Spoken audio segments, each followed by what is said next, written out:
All right, we're good. Welcome to this board meeting. Thanks for coming. Sure feels like fall all of a sudden. I can't believe it. Summer's over and here we go. We will have the approval of the August 18th board meeting minutes. Any additions, deletions, or corrections? Kathy McClure's name is, Kathy is spelled with a C, not a K. You get that? Okay. Otherwise I would move to accept the minutes with that change. Thank you. May I have a second? For approval, second. Thank you. It has been moved and seconded to be approved August 18. All those in favor, please say aye. Aye. Any opposed? All right. Treasurer's report. Mr. Treasurer, I guess. Okay, Your turn. thank you. For the month of August, $19,169 in income and $59,866 in expenses. Everyone should have seen the reported claims on their board packet. And with that, I would accept a motion to approve. I had a couple questions.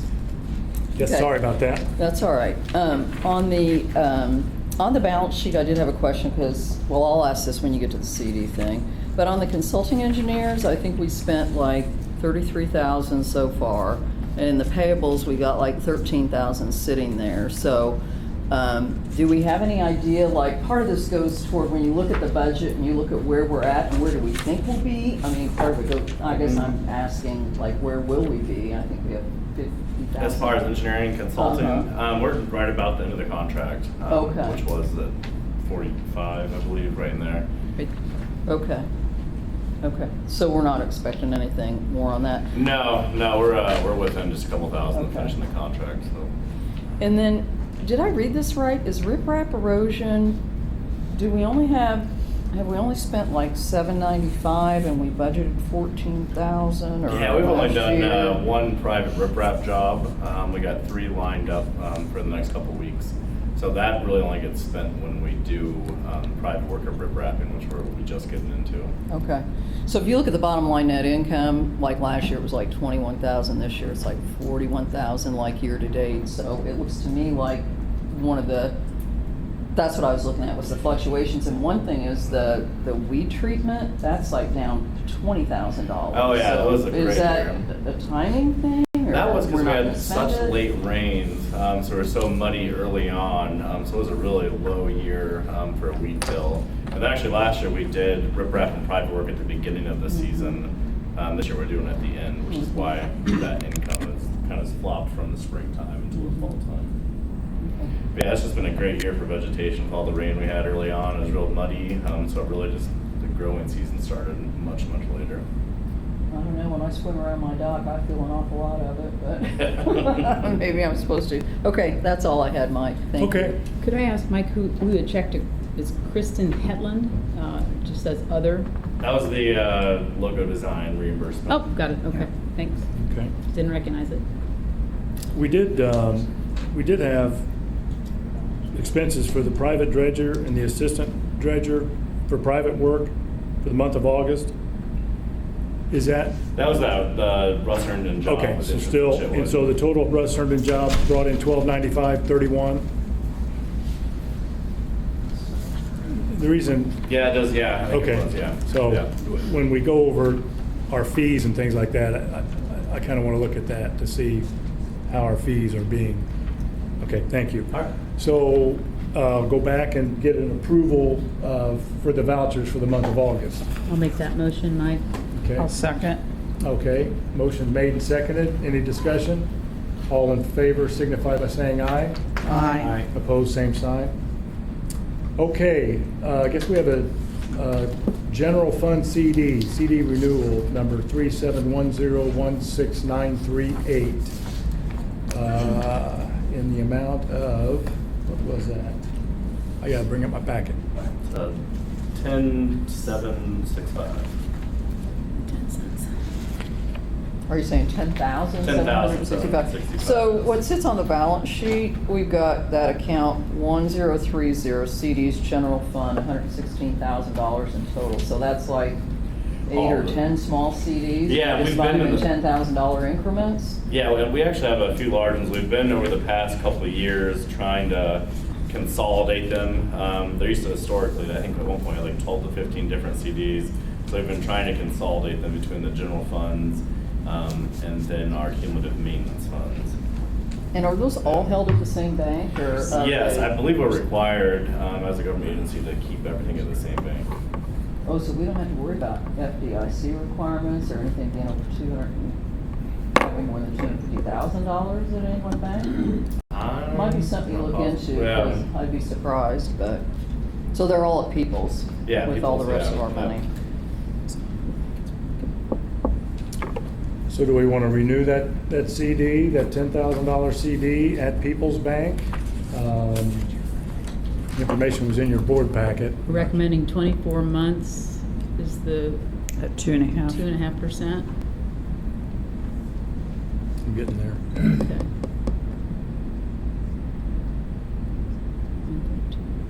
And the last one, when we did check out the money market accounts and the other investment accounts, when we renewed the last one, and those rates were all in the like 1.5 and under 2, so their CD rates were the highest ones available. I believe the last one we just did for 12 months. Yeah, what Yeah. is it if we just lock them for 12 months? Who knows what's gonna happen? I mean, that's Yeah, a lot I mean, better rates are interest going rate than up, what so- we We got. bought the last one, I think that was my recommendation, Mhm. because I said the Fed was gonna continue to raise interest rates.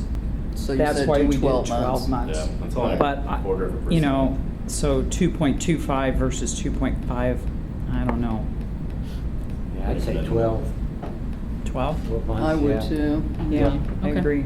All right, that's easy. I mean, it's not gonna make much No. difference, you know? But Gives us a little flexibility. Yeah. Yeah. Because what are the penalties on those if you have to, we wouldn't have to get. I'm not rid of sure those? offhand, yeah. Well, Yeah. I will. Okay, okay. There's usually a 10% Right, plus if you do early withdrawal. okay. And they're staggered pretty well as far as when the maturation dates are throughout Yeah, they the don't all year. come at the same. No, so I think our next one's in December, then we'll get another one in March, I believe. So they're staggered pretty well if we did need to utilize the funds. I think there was a motion to renew for 12 months. Was that your motion, to renew for 12 months? Yep, I'll make that motion. I'll second it. Motion's made and seconded to renew the CD, $10,765 into the general fund for 6 months, or for 12 months, I'm sorry. All in favor, say aye. Aye. Opposed, same sign. Motion carries. Madam Chair? Thank you. Adam, would you like to introduce our guest? One of Yeah, our next we guests? have Jackie Nestor from the City Planning Department, and this is to discuss, initially the conversation started with the environmental overlay, but they're looking at redoing some of the planning and ordinances, and I will leave most of that up to you. You said city, but it's really county? County. All right. Okay. Just to be sure. And is this the one we thought we weren't part of and then we were scrambling around? to Yeah, get the everything initial and then environmental trying to be overlay. part of it? Okay. That's not. Alright, so I'm Jackie, I'm with the Monroe County Planning Department. So as Adam said, we're working through a development ordinance, so we're going to be redoing our zoning code and our zoning map. So the Lake Lemon Conservancy District asked for me to kind of bring a presentation that was crafted for this group in particular. So I'm going to be doing kind of a very little about our day-to-day planning, and I'm focusing more on the Lake Lemon area as compared to the Lake Monroe area, because it seems like you guys are interested in the possibility of more environmental protections around the lake. So it's mainly a visual presentation, but if you have questions, you can just raise your hand in between and I'll stop and answer you. I think I have 20 minutes. Yeah. Okay. Would you like to, is that podium easily movable? Would you like to angle it a bit so you're not cricking your neck trying to see both sides of the table? Yeah, don't turn away from Not away us, from us, but- but so you can see us all. There we go. Yeah. That's better. So I want to start out with talking about current planning, so our day-to-day watershed protection. So when someone comes into our office, When they're near Lake Monroe, it's a very different scenario than when they're near Lake Lemon. So this is a map of the county, and so we're everything except for the city of Bloomington and Ellisville jurisdiction. And the colors that you see kind of in the southeastern quadrant represent what's called environmental constraint overlay. So right now, what that means is that we're restricting certain development types or logging in areas where the slope is relatively steep. So as you guys may or may not know, there is a countywide restriction that's fairly new that protects 15% slope, and the purpose of that is mainly for soil erosion and septic placement and things like that when we're thinking about development. But this is the current protection over Monroe and Griffey as well. And then I also have some FEMA floodplain on there, so you can see kind of up towards Lemon. So current protections for Lake Monroe that we have. So like I said, we have the environmental constraints overlay, which is protecting the steep slope. We also have a setback requirement of 125 feet. So if someone has lakefront property, they can't build within 125 feet of that actual coastline. And I know that doesn't exist for Lake Lemon, so we have people that build up fairly close to the water. I think the closest that they could is probably 25 feet. Granted, if there's floodplain, it needs to be a little bit further. But and then there's logging restrictions towards Lake Monroe, but there are no logging restrictions towards Lake Lemon. So I have some graphics for how that kind of plays out. But we do have the countywide buildable area standard, and then we also, when people want to subdivide further out in the county, we do have the same rules that apply for Lake Lemon as same as Monroe in terms of requiring what's called buildable area, which is that 15% or less area in order to subdivide. And then also, if you're on septic, you need at least 10 acres. So that's similar. So our development standards, so we have a permitting process for a lot of what we do day to day. So we have logging, grading, building permits come through our office. If you don't see one of these two permits, logging or grading, and you see someone doing logging or grading or building, you may want to call us. But we do have requirements. Oh, go ahead. So if you're building a new residence, you need to have at least 10 acres if you're going to have a septic? Is it? No, so. You meant if you want to subdivide it? Yeah, I was if you wondering wanna the same subdivide it. thing. Yeah. too. Yeah, so if you're just building on a lot of record, no, you can have smaller than that. Yeah. So yeah, when we're doing a permitting process, we do require a site plan, so showing us where your development is going to take place in relation to the property lines, where your septic is going to be located, where your driveway is going to be located, all those things that we think about for different development types. And you have to show the permit on site so that people know that you received a permit. But you don't really say how much you can divide the 10 acres up. Like, you know what if in all this plan we ended up purchasing some land down the road, we want to subdivide and sell off lots or something, which I think is one thing that could have been thrown out there as a possibility. What are the rules around that? Like, Yeah, so if you have, depends on the zone, but if you have between 10 and 20 acres, you're looking at getting one additional lot out of that on septic right now under our current code. Okay. So, yeah. Oh. Yeah. Oh. Yeah. Okay. And that's for residential as well. So, a site plan example that we like to bring up, so the buildable area, we have what's called a LiDAR map. So this colored map is reflecting off of contours. So where it's steeper is kind of the red area, and where it's flatter is the blue area. So we try to site development on the blue area, which is also better for your septic system, et cetera.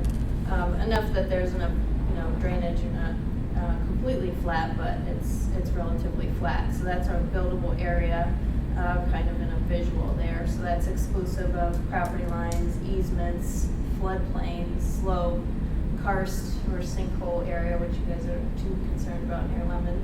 But countywide we are, so, or riparian, things like that, so. Our logging example, so this is an example from near Lake Monroe. So we actually do have a restriction over Lake Monroe where people want to do logging, but it's only applicable under the state code where there are at least 8 homes in a quarter square mile. So the photo on the right is showing a quarter square mile in a box over 8 homes. And the red area on the right is where it's restricted, where they would not be able to log. What's important about this property in particular is that they only had one legal way of access, which is not shown in the green there, it's actually in the red. So their only form of access there was restricted, so we needed to talk about other ways of accessing this property in order to do logging. This is more of an extreme case, like a lot of the properties that are being logged near Monroe, they typically don't meet the state home in a quarter square mile, so there's not as much restriction, or only portions of the property are restricted. But this is an example. So here are some of our logging projects for the last 2 years near Lake Lemon. Our intern Nick helped me with making these maps. So on the left you have Lake Lemon and all of those parcels. They're not necessarily clear cut, they're selected harvest, a lot of them. And then on the right is Monroe. And for both of these examples, actually, the logging isn't happening super close to the coast, which is what we're really worried about when we talk about I'm erosion. surprised But to yeah. see that. Are those private or state? Yeah, I'll get to that, but most of those are private. Yeah, I would say I help do logging grading permits, primarily private. And I'm only looking at like 30 or 40 a year. Is this Shuffle Creek? Well, yeah, what about the one along Shuffle Creek? I mean, Yeah. they really nailed that about a year ago or so. That was that one right here. So was that private or state? Oh, that one is private. So under these, had we been under the Lake Monroe rules, they could have done that one? It's possible there would have been restrictions if there wasn't 8 homes in that quarter square mile. So, yeah, it's Okay. possible. And that, kind of what I showed you before, if I can use this mouse, I don't know if it'll work. No, there's a grayed out version on the right side of that map, which shows the unapproved logging because of the restrictions. So that one was the only one where there was a coastal example on the Lake Monroe side, and actually it wasn't fully permitted, really. It's still in the process. Well, that Shuffle Creek one, I mean, I would, just looking at it from the road, I would say that it exceeded the 15%. Yeah, Yes. so that's a good point. So the 15% slope isn't the same as the environmental constraints. So the 15% slope doesn't include restrictions to grading or logging. It only includes restrictions to development, like building. Okay. So Okay. that's why, yeah, Okay, but So at the- Lake Monroe, does it apply to logging? the environmental constraints captures that 15% in the area too, yeah.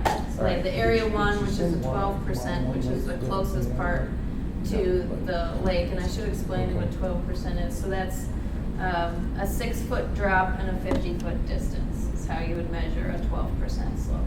So it's not very steep if you think about measuring out 50 feet and 6 feet. It's not very far. So that's what triggers it. That's the strongest protection is closest to the lake, yeah. The middle of the map on the right-hand side, is that Yellowwood or is that another area? One is an actual square and then one's kind of like right off to the side of it. Is that Yellowwood? That's not showing any of the yellow one on that map. Is that not Yellowwood? Yellow, if that map wasn't here, yellow would be like. Yeah. Okay. Yeah, I have a map with the state managed lands that I'll bring up in just a few slides.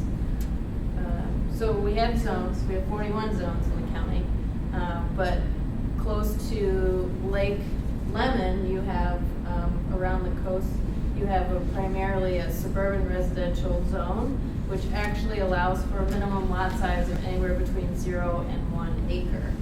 So what that means is someone comes in with a lot that's half an acre, we're gonna, still let them go ahead and do a building permit. If someone around Lake Monroe was in that purple area, which is forest reserve and requires 5 acres, and they came in with a half acre, they wouldn't necessarily be able to build without first going through an additional step for that. And then agricultural rural reserve is also a common zone around there, and that's 2.5 acres. We are looking to rezone the county and consolidate a lot of these zones because we do have 41 of them. So majority of the area that you're looking at now would be under one zone, which I will get to. Yeah, we get a lot of questions about short-term rentals. How does that apply to the suburban residential? Not permitted. Because I know we've got a lot in Yeah. those areas. Yeah, we are complaint driven, so, you know, Alright. if it's not brought to our attention. But in the purple and the green area, it is permitted with certain restrictions. So we still see some of those restrictions carrying forward, such as, you know, you still have to have the right septic capacity. You have to be 200 feet from an adjoining neighbor that's not using their home as a tourist home because they can be kind of noisy. You have to have, you know, smoke detectors, off-street parking, things like that. You can't have more than 4 guest rooms and 2 guests per guest room, so 8 people max. So we do have restrictions. on So it. if they have all that stuff, though, they can get a permit to do it? Yeah, if you meet the code, yep. Okay. But suburban residential right now does not allow that, but we're looking to, like I said, kind of consolidate that into one district, and that district is looking like it would allow for tourist homes. So are you It saying would that- allow short-term rentals. Yeah, short term. But all the property around Lake Lemon right now is it all suburban residential? then? That's the actual current zoning Okay. map, yeah. And The where it orange. cuts off, is that Brown County? Yeah. Like where we come in? Mhm. Okay. Yeah. Green area. Yeah, so What Brown is that County will have a green? different rule. Morgan that's Monroe Morgan Forest, Monroe. There's maybe? actually some agriculture. Is that Morgan Agriculture Monroe? zoning doesn't necessarily mean agricultural use. Oh, Okay. Yeah. Oh, I guess I'll So, lose. in the last 2 years, these are kind of the development patterns on each of the lakes. If I zoomed into Lemon, you would see a lot of activity really close to the coast, and I have a next slide that kind of pops it a little bit more, but this is just in the last 2 years, since 2016 began. So here is your building footprints. I've buffered them a little bit, but each one of those yellow dots symbolizes a home or a structure, and this was created by someone else in farming it. But this is a relatively helpful map because it's showing you where the development is taking place around Lake Lemon, and if you're having certain concerns with siltation or erosion in certain areas and you overlay the building footprint, you see a similarity, there might be something there. And then, as promised, the green is the state-managed lands, so you can tell that where there's less dense development is kind of where there is state-managed lands around the coast. And what does So, state managed land mean? like public lands, Okay. yeah, not privately held. Oh. So now, where's Sepple Creek again on that one? Probably on the Down. south side, Right. maybe, Down yeah, there. Here. yeah. So, Maybe closer. but you said that particular logging operation was not within that green part then? or- I don't think it was, yeah. If I It'd be remember farther correctly. south. Yeah, it was Yeah. further south, There's a railroad shuffle right there. yeah. And Oh, we can so try and it point was it out on another map. I down. have one that I'm gonna pull up that I can zoom into. Okay. Yeah. Well, I So- was on the bottom right, the state managed lands. Yeah, That's gonna be a part of the overflow lake. But part of the overflow lake then will also be a part of Brown County, because it's like two utility poles in. I think all those yellow dots over there are on the other side of the. So it's on causeway. Brown County. Yes, that's- yeah, it's really, yeah, Okay. it's not a clear boundary on this map, but yeah, where That's the aerial kind of common stops causeway. is Brown. One of sorry. So does Brown County have a similar environmental protection? I wouldn't know that. Oh, okay. Yeah, But it's probably a question we should ask, maybe. yeah, yeah. And then this is the same development patterns but around Lake Monroe. So you can tell a lot less development around the coast.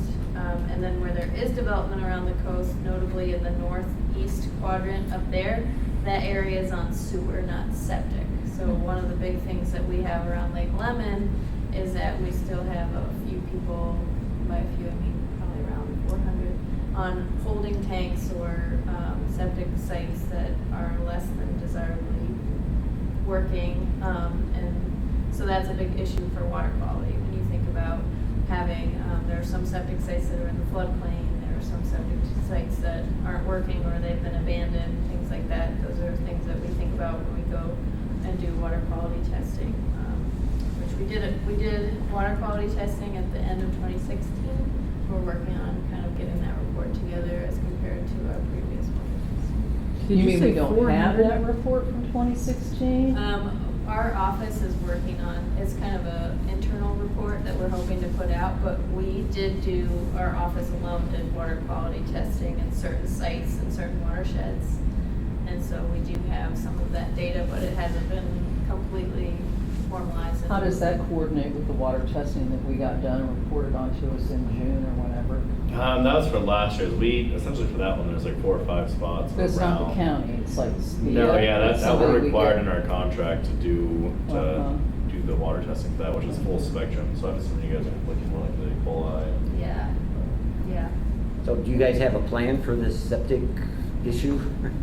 Or are you thinking- Well, as people come in, we always check their septic. We ask for an inspection, we ask. What do you mean for- as they come in, for a building permit? Yeah, Mhm. yeah, so we're not seeking sites out, that's the health department's role really. And that would be another good I went group to through that. bring to this meeting and have them present on what they were doing on that front. But our goal is to, whenever we see a site come in for development, we make sure they're up to code on everything possible, especially septic systems. And you've done some research on Brown County's policies, but not Monroe County's, is that correct? Yes, yeah. Well, we're pretty familiar with Monroe County. When the last one that we've been doing with Brown County is they're redoing their septic ordinances currently.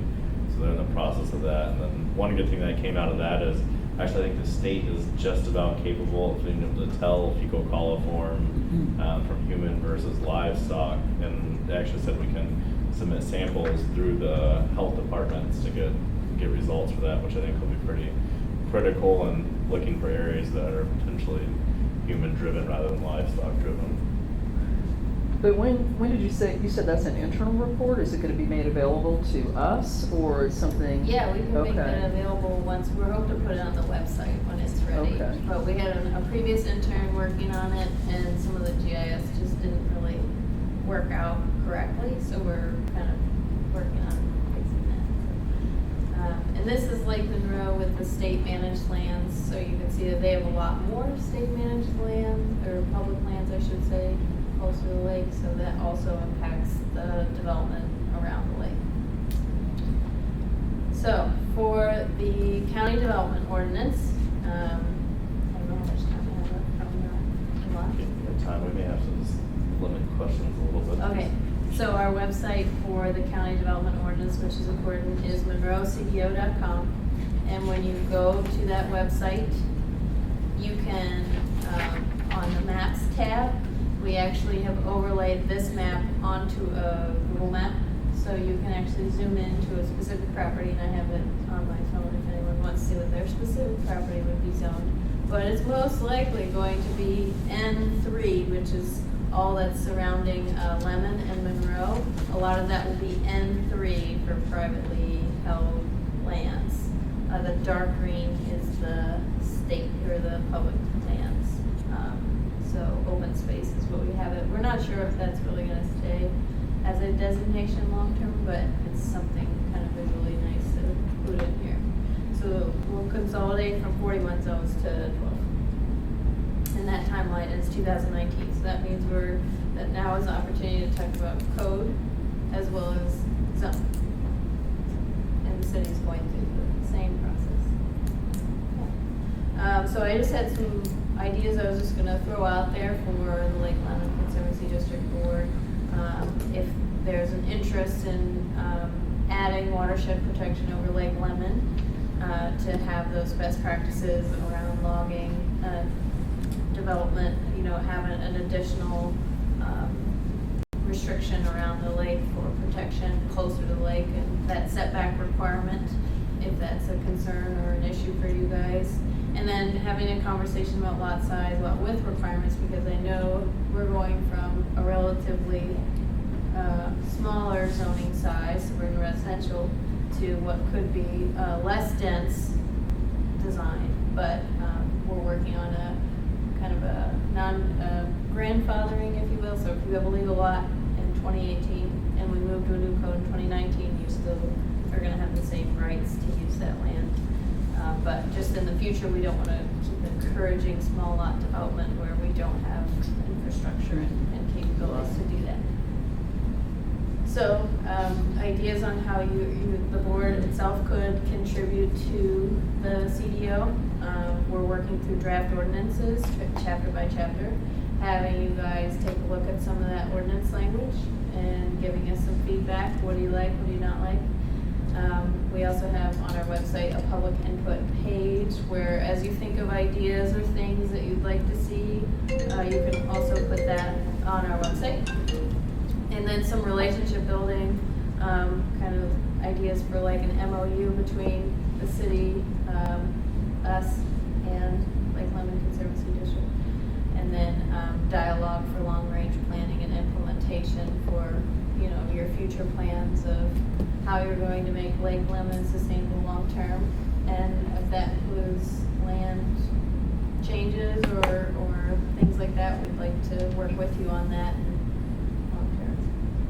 And then just to bring up other county staff that you may know or may be helpful to you, Terry Quillman and Dana Wilkinson, they're in the Public Works Department, but they're the ones that typically will be out with complaints about drainage, if you have any drainage concerns, if you have any flooding concerns, if you have any erosion concerns during construction.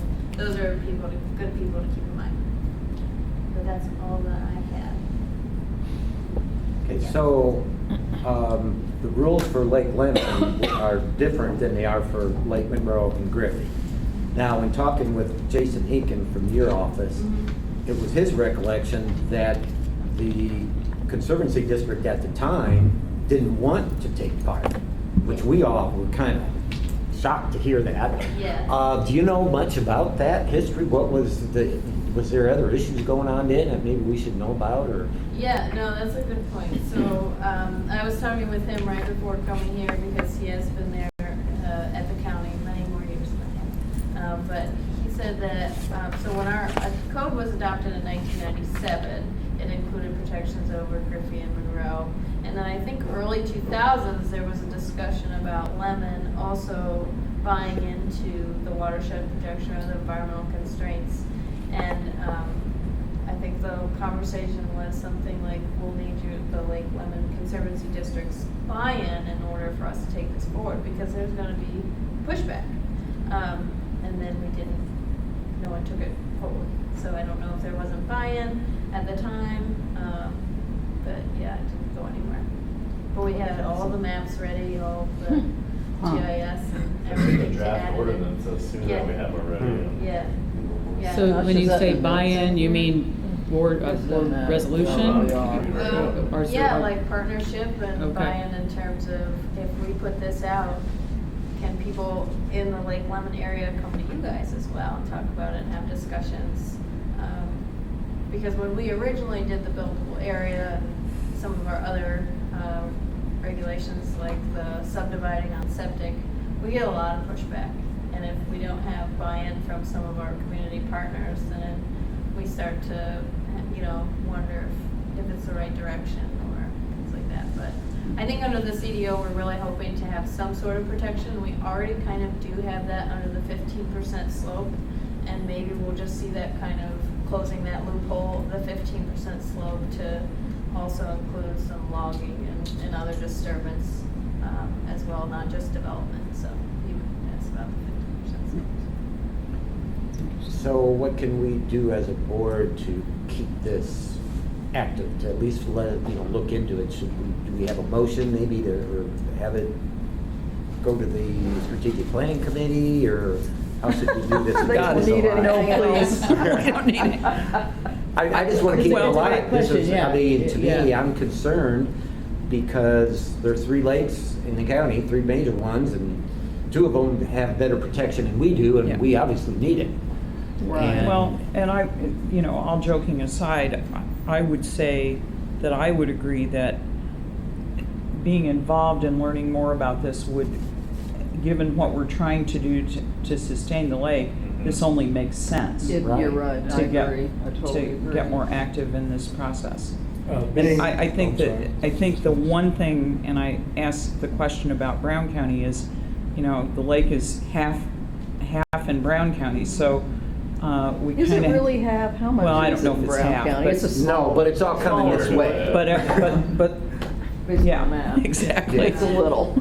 Yeah. So we would need to, you know, to work through how we would, I'd sure like to how see you this interface with them. implemented, 'cause I've seen some houses recently built around the lake in the stupidest locations. How in the world they ever got the approval, I have no idea. Yeah, they have that's to a cut good the bank question. way out. You think it was in Brown County But or on the- Monroe County? Monroe, yeah. Yeah. Blasted Well, the but what I- hillside to Yeah. build a Yeah. house. I mean, I can't believe they ever got permitted Yeah, for it. I know what you're talking Wow. about. Which one? Scotty. Hmm. Where in And Brown? we do have Down by like the dam. waivers and things where people have no option, because there are some areas around the lake that are That we were completely told. sloped, and we don't wanna do what's called a taking and not allow someone to have the ability to build on their property, but we may just help them with the size and the location of their building, so. And I have I- the draft ordinances that we came up with when we were initially looking at that. So I can send that out to the board and then have you folks review that and see if there's stuff that you like. If you don't like, you think it should be more restricted, if not. And potentially, we can get into like lot density and stuff, right? Like Yeah. shore frontage, like, 'cause we don't want to become a guy, so we have house to house to house, or you're building on 90% of your frontage. Right. So that's something potentially we could look at in there. We have a lot of that. Maybe Yeah. send that out for review Yeah. of the board and then put it back on in October? Does that make Yeah, sense? So we and don't work move with this you, to the Adam, cracks? on what I would draft you're still working on, but the consultants like to are see giving us what we could hear from newest Brown drafts. County so that Okay. we're I agree. equal. Okay, well, maybe And, that's what we do first. They have performed a significant amount of logging up County Line Road in Morgan Monroe. And, you know, just like what we saw several years ago, they log, they pull the logs out, and the sediment Rushes in. rushes Yeah. in. Yeah. And it washes the road out. County Line Road just washed out. They let the road wash out. So I'm not sure that Brown County is up to snuff where Monroe County is, but Well, I would but certainly maybe- be interested in see where Brown County is. Maybe we can help them. Well, Well- should we have their counterpart? Planner? Yeah, I Come think that's a next good time? idea. Mhm. That And seems then fair. put the two together and, So there's no like time frame, like we just opt in whenever we want, or, you know, or what kind of timeline are you all working on, I guess? So we're hoping to have a full draft and a public meeting in December. So we are looking to kind of move forward with a draft and getting that circulated between our stakeholders and community groups. So certainly, I was just telling Adam that we're working through individual chapters right now, bouncing that back with staff and some of our stakeholders back to the consultants, because we're working with the team of consultants to help us rewrite the code.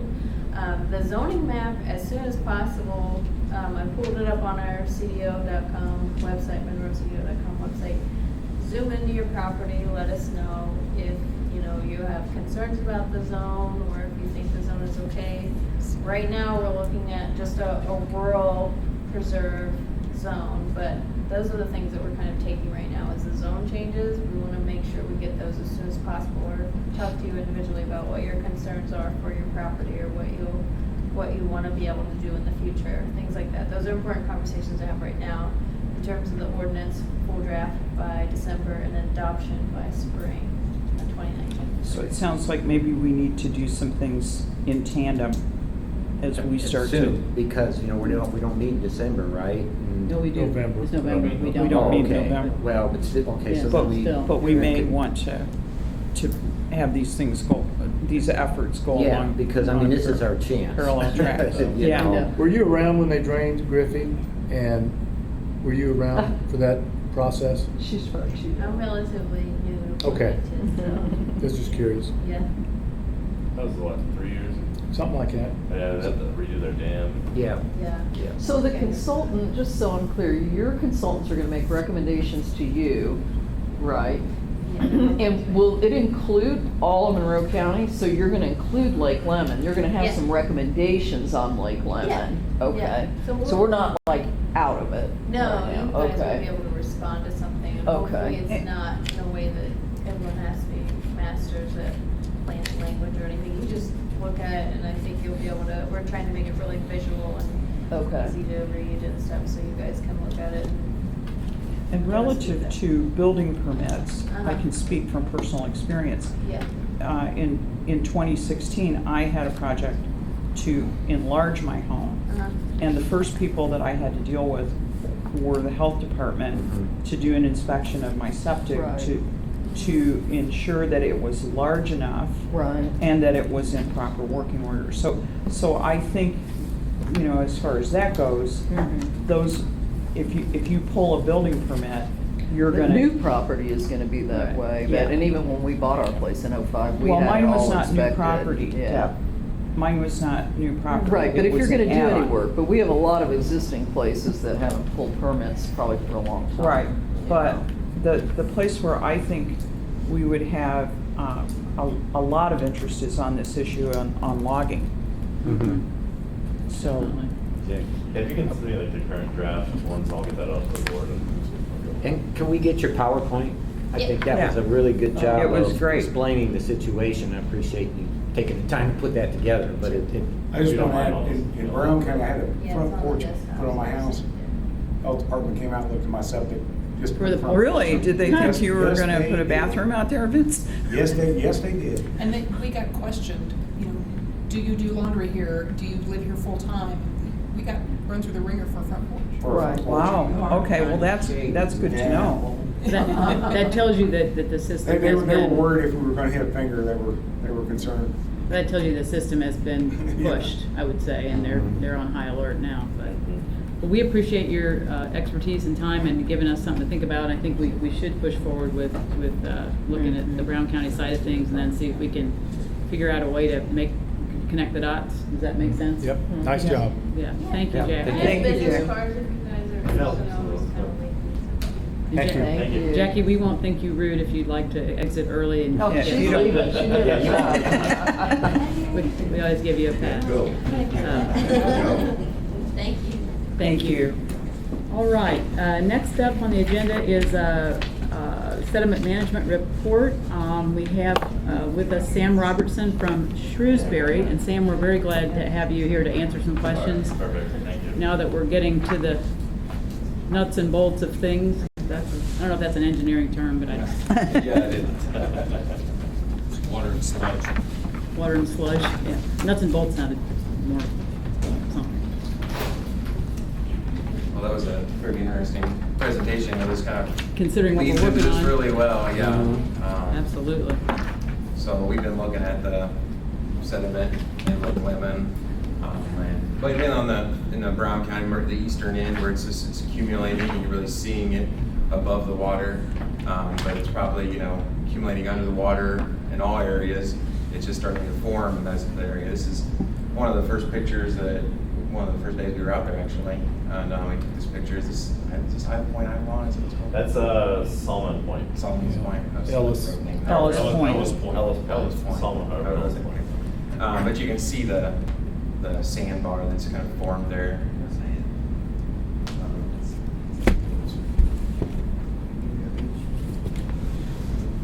So kind of the purpose of the project was to further develop some solutions for sediment removal in the eastern end. This is Delta, I guess it's really more the eastern end where it's getting pretty shallow. We wanted to look at the cost for that, kind of develop some phases and look at next steps, build on some conceptual plans from other studies. Wanted to identify the past and current flow paths, look to further develop the conceptual plan, early coordination with permitting agencies. And I'm not going to go into the early coordination too much in this presentation of the permitting agencies. We did that back in June. We talked to Army Corps and IDEM, and they gave us some feedback. Basically, that was kind of like wait and see. When you guys get further along, we'll tell you, the kind of any wetlands you impact, you're gonna have to mitigate for. That's kind of what they said. But they did say that they give credit for the spirit of the project, and if it's going to promote ecological uplift, is kind of what they said. So if we're doing it in good spirits and not just cutting down tons of wetland areas and things like that, and looking to kind of do things the right way, they would look more favorably on it. We also looked at potential sediment disposal areas. We looked at the opinion of probable construction costs. That's kind of engineering technical term for cost estimates. We developed the implementation plan, and we looked at grant funding. And again, I didn't go with the grant funding in this. We looked at 20 different grant funding options. It's in the report. There's an appendice in the back for websites and information about each grant.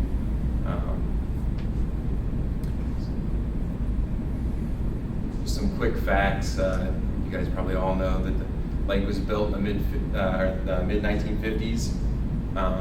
We're debating on whether the lake was 14,000 or 16,000. There's some various reports on that. Originally, It's actually It's 1400. 1400, or- 14 or 1600, yeah, it's one more Okay. zero I there. was like, wow, it got 1625 really is the big. original. Yeah, it got bigger than Lake, Yeah. or Lake Monroe. 1625, I think, was the original lake Yeah. acreage.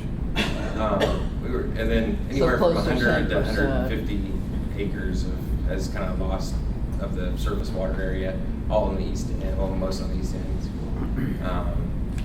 70 square miles is the watershed area, and I think Bean Blossom Creek is 58 square miles. So the other 12 comes in probably more in the Monroe County area. So that's about 20% of the watershed area is in Monroe County.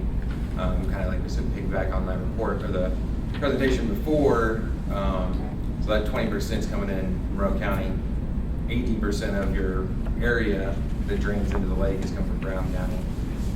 Just kind of some thoughts on that real quick was that, if there's logging sites in Brown County, maybe they probably have to have those permitted. So maybe it's something you get notified when one of those occurs or a permit comes in. Would be a good question to ask. So we looked at the 2014 bathymetric study. We got the Brown County and Monroe County GIS layers. Looked at as much aerials as we could get, old ones and new ones. And then we looked at past reports. I was counting the reports that we have. We had over 10, but there's probably been more reports than that. There was quite a bit of them in the past, dating back to the 60s and the 70s. Which this figure right here is from the 1974 report, and it was a nice area.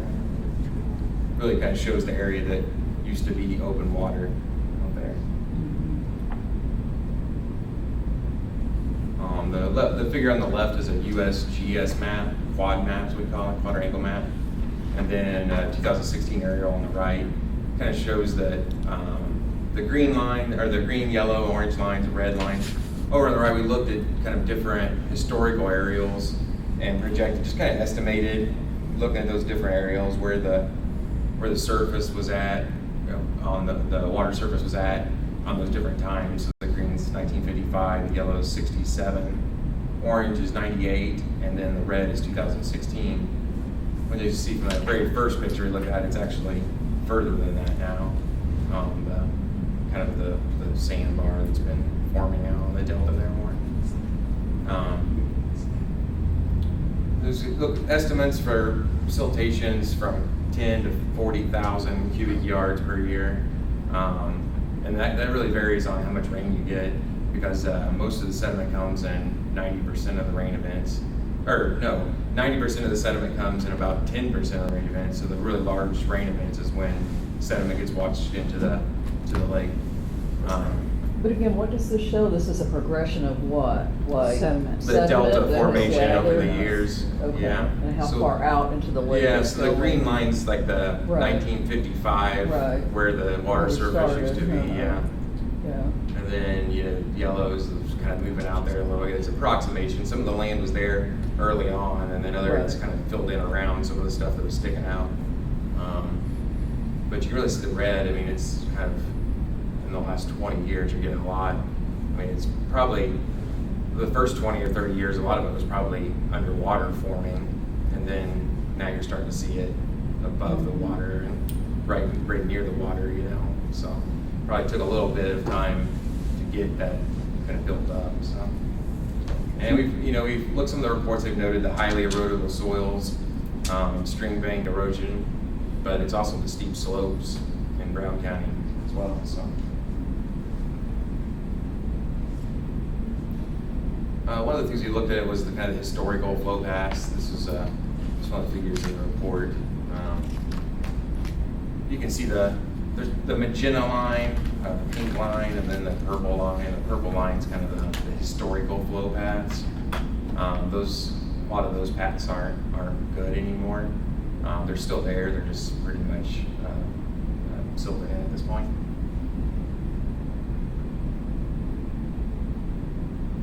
So refining the concept, the 2017 KCI report had some good concepts, and we wanted to take that a little bit further and move forward into the, move that design forward.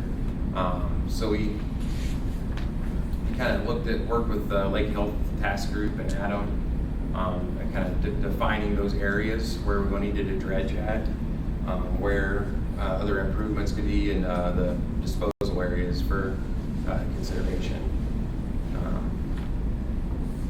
We identified all those project elements. They were the main dredging area, flow channels, constructed wetlands, sediment basins, in-lake disposal, and disposal on upland areas. As we probably know, the upland areas are kind of limited on where that could be. The farther you truck it, the more expensive it's going to be. So this figure at the bottom would be more of like a kind of hydraulic dredge unit pumping into a we call like a geobag and they're forming, some sort of embankment there. So I just put that in, kind of to be some of the ideas we've thought about as we looked at the wetland creation, and we'll kind of come back to where that area would be at. So after we looked at elements for all the different, so basically they kind of looked at a Cadillac approach where we go like, okay, if we could do anything we wanted, what would we do? All the different areas, the disposal areas, and threw out all kinds of ideas for the elements. And then we looked at cost for those. We added a 30% contingency. As you see, there's the AAC, which is American Association of Cost Engineering, or whatever. For the level of design we're at, it can range in quite a bit. It's basically what that says. We used a 30% contingency on our numbers, so we added 30% to the numbers that provided. And then we looked at kind of a prioritization based on cost and what we thought would be the most effective. And then also if there was any maybe wetland or a lot of wetlands that might cause permitting issues and things like that you probably wouldn't be able to do that in that area.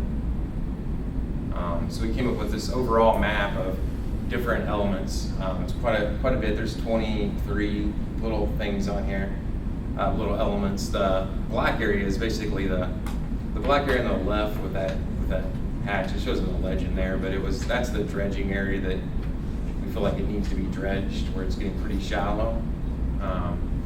The pink areas are disposal sites, or potential disposal sites. And then there's a couple, we should have made this a different color, but there's a couple of little black areas here. These are more like sediment basins, so different black areas there. So looking at the prioritization of these, the cost and the factors I mentioned before, we eliminated these 4 areas from the project. We said these are going to be cost too much, they're going to be too hard to permit, or they're just not really that effective of locations. So those were kind of out of the overall plan, and then everything else. Out of the plan for disposal sites, or? 2 of them are sediment traps upstream, Right. and those were pretty expensive, and we didn't think they would be as effective, and kind of could be some permitting issues there too. This area to the north, this large area, that one would have some permitting issues probably. Which number is that? 21. Okay, the 13.6 acres. Yeah. That one's, because it's pretty low lying, I feel like there's probably a lot of wetlands in there. We didn't have a wetland delineation performed as part of this phase. So if we wanted to look at that still, we could look at wetlands in there and see what I thought, but that's really the key, is what kind of wetlands are in there. Okay, so the ones that you think are out for permitting purposes would be difficult are 21 and what about Yeah. 15? And Is that in 23 or and out? 22 really. Okay. 21 would still be viable, but only the northern half. We'd have to stay away from the southern half because of the wetlands if we did anything. And we looked at the wetland delineation and could kind of tell Figure us out where that line is. where the line is. So yeah, it might have some potential, so I don't know, so we could look back at that. There wasn't a piece of property by 21 that was 20 acres that we were looking at? By Todd Fisher possibly, or somewhere in that area? CBU property, There was the one just north of the Possum Trot Bridge that was there. 20 at 20? And that's on there. Number 16 is that one that was owned by the City of Bloomington Utilities. That's Yeah. only, that says 6.9? I thought there was one that, Yeah, it's pretty someone, small, I Oh, it's thought out someone, off of there? I thought someone said something about 20 acres. My Todd, that's Todd. Yeah, well, it must be 13.6, Must okay. be. All right, thank you. Yeah. That's a good question. Yeah, I thought I saw something over there in that direction at some point too. Speaking of the area by the Possum Trot, and later on in the presentation, I kind of zoomed in on some areas, and that one's not shown, but that area is utilized for some of the phases. And then that 17 down there, what was the deal on that? That 13 acres that runs along South Shore? That was the That- causeway widening, was it Yeah. not? Yeah. And that Why- It's a Lighting. cost issue. Yeah. The effect and the cost were out of balance. Basically, and that has to do with building, a seawall or a dike or something around the whole perimeter, well, not the whole perimeter, but the one north side of that, basically. Mhm. It gets pretty costly. Wasn't the Possum Trot disposal site wetlands, partial wetlands? No, not where we developed that. Along the edge was, and we actually had to move back from our initial design and reduce the acreage, I think by like 3 or 4 acres, to stay out of the wetland when we were developing Okay. it. Which could be done in 21 if we had that tested. Yeah, potentially. Yes. push back from the shoreline. We'd have to do the same thing. We'd have to ignore the bottom southern part and then focus on a limited access, maybe only pumping, so we could further limit the access and damage to the southern part of 21, and then pump up into bags or some field. up in- I'm just looking, if we're opening flow paths, that just appears to be the closest and the biggest.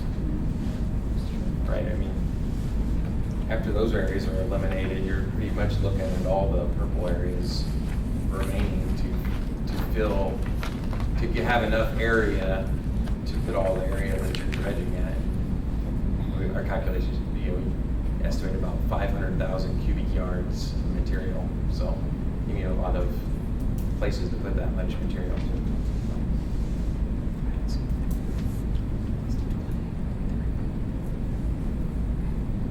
So we broke these up into phases and kind of what would be the, a good approach for the phases. We ended up on this first phase, which is elements 6 through 11, and then element 15, which is the disposal area, which is your current disposal area. So these areas are opening up basically the older channels, allowing flow to get in there and kind of help dispense the sediment through the area. So you said it was 6 to 11 and 15, just okay. shown on this map.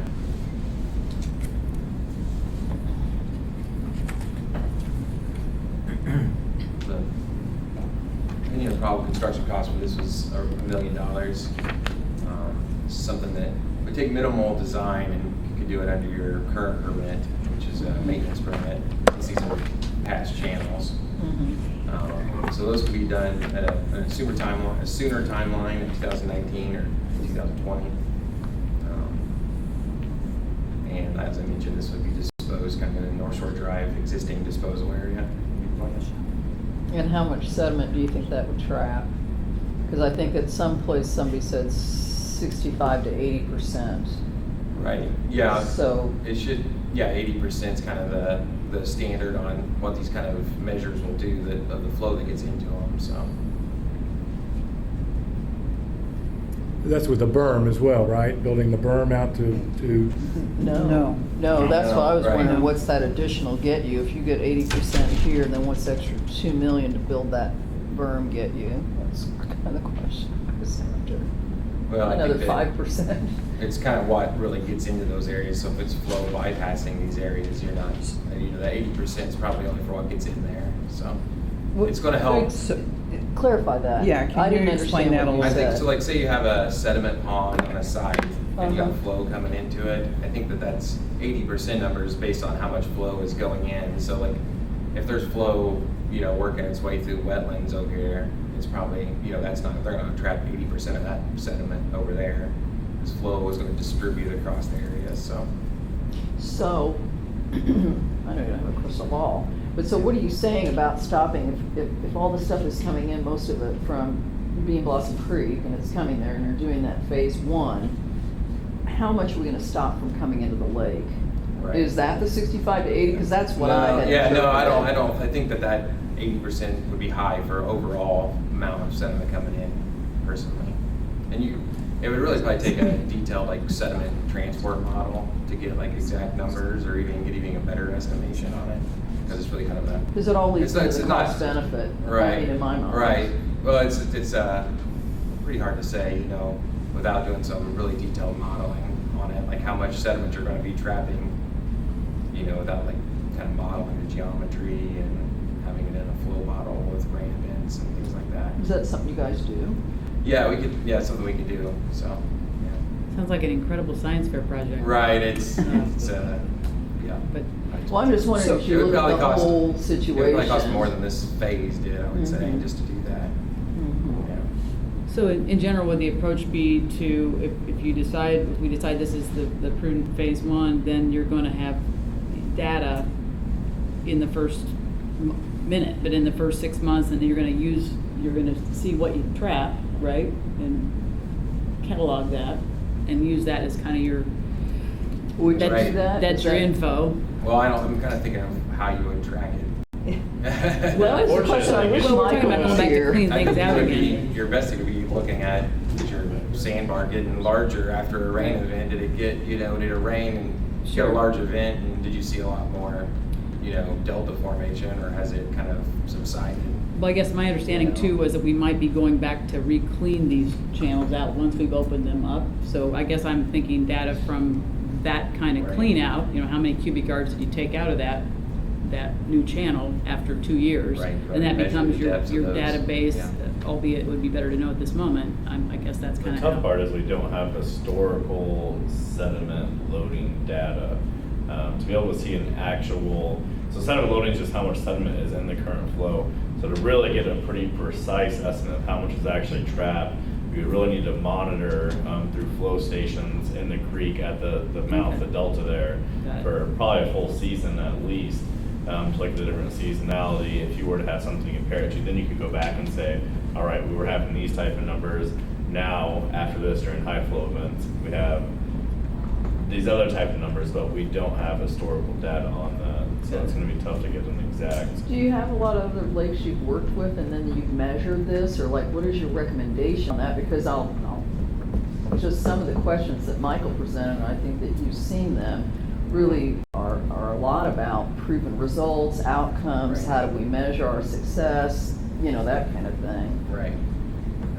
No, we haven't, we don't have a ton of links. I've worked up in Geist. This is kind of a unique situation. There's not too many in the state like this or in the Midwest, that have this exact same, issue and situation where they're looking to keep the area and not just dredge it, So beyond phase 1, what would you do then? So you do phase 1 like Pam I think said. once you get into like the phase 2, it's the next slide. It's more of just a kind of a traditional dredging. Phase 2 is actually a little bit unique because we're looking at building the wetland area there and disposing of some of the sediment in the the stream, or the How lake. would you decide if but- you needed to do that? I mean, wouldn't you want to see like what your results on phase one and how much you're stopping it? I mean, Well, I kind of go from 1 to 3 almost, because it seems like we have a lot of I dredging guess to it's do. like how much, deep water you want on the east end, really kind of boils down to me. I mean, are we trying to maintain that deep water, or are you gonna just leave it shallow from now on, I guess? Or more importantly, how much are we willing to pay for that? Right. Right. As a district, as taxpayers.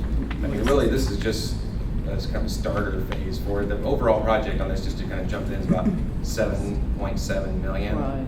And the bulk of the work would be in the open water area now that's really shallow. I just want to be But- clear about that, because I think I've totally misunderstood, and I think it's been represented and said by a lot, is 65 to 80%. And so I at least was under the impression that it was going to stop that much that was coming into the lake. So I just want to be clear that we explain that appropriately. Well, and what I think stop is the wrong word, and you should stop me right now if I'm incorrect. I thought that we were never gonna stop the flow of sediment. I thought we were gonna Slow it. significantly slow it. By 65 to 80%. Yeah, and 65 to 80% is a huge number. I can see where, it's like, okay, then, I'm not sure Are it's as we much. done here? It's not as much about slowing it as it about redirecting it Yeah. to where we want Right, it I to think be. this is trying to redirect it into other areas that are already kind of the delta Okay. and the wetland, but, I mean, yeah, I'm a little doubtful it's gonna get To help Sam out, 80%, yeah. what you'd be doing is 2 aspects. You could measure it 2 different ways in the future. The 2 aspects that you're changing is you're slowing down the sediment so it drops off on the east end where it already is dropping off, not continuing the delta to grow. So if you look on the map and you look at where number 8 is, you see those shadowed areas. So you're diverting water to enhance the wetland growth in those darker areas like where the number 8 is. You're filling in those ponds so some of the sediment stops there and doesn't end up into the open water basin that we've got. We wouldn't be able to measure that necessarily. It would grow faster. Right. The second piece is some of the sediment would drop into the channels themselves because you're slowing down. That we could dredge out, and over an annualized basis, we could see how much we pulled out of the Okay. channels. So that is a measurable part. And that we will have to dredge out. Absolutely, You're that is an talking increased Malcolm and maintenance others. cost. Yes, that's Otherwise, you're absolutely just correct. gonna let them fill back in again, and they're not gonna slow down the water. The second piece of measurement is if we went in early 19, and if you went back to the slide with the 3 or 4 different color versions of the different years, if we went and created a new color line, 1 or 2 more, we know that it's, I think it was a red line. It's more than proof. We know the red line is not correct. We all know that it's another 250 yards or more further west. So if we went in spring and determined where the red line is, and then put the channels in, we could then monitor where the red line stays. Right. Does it really stay there because we're collecting a majority? It won't say 60, or it won't say 65 or 80 or 85%. A majority of the sediment we're catching. There is a portion we will never catch. Right. It is so fine, if you look at fluid dynamics, it is so fine, it is always gonna go further on, and some of it will even flow over the dam.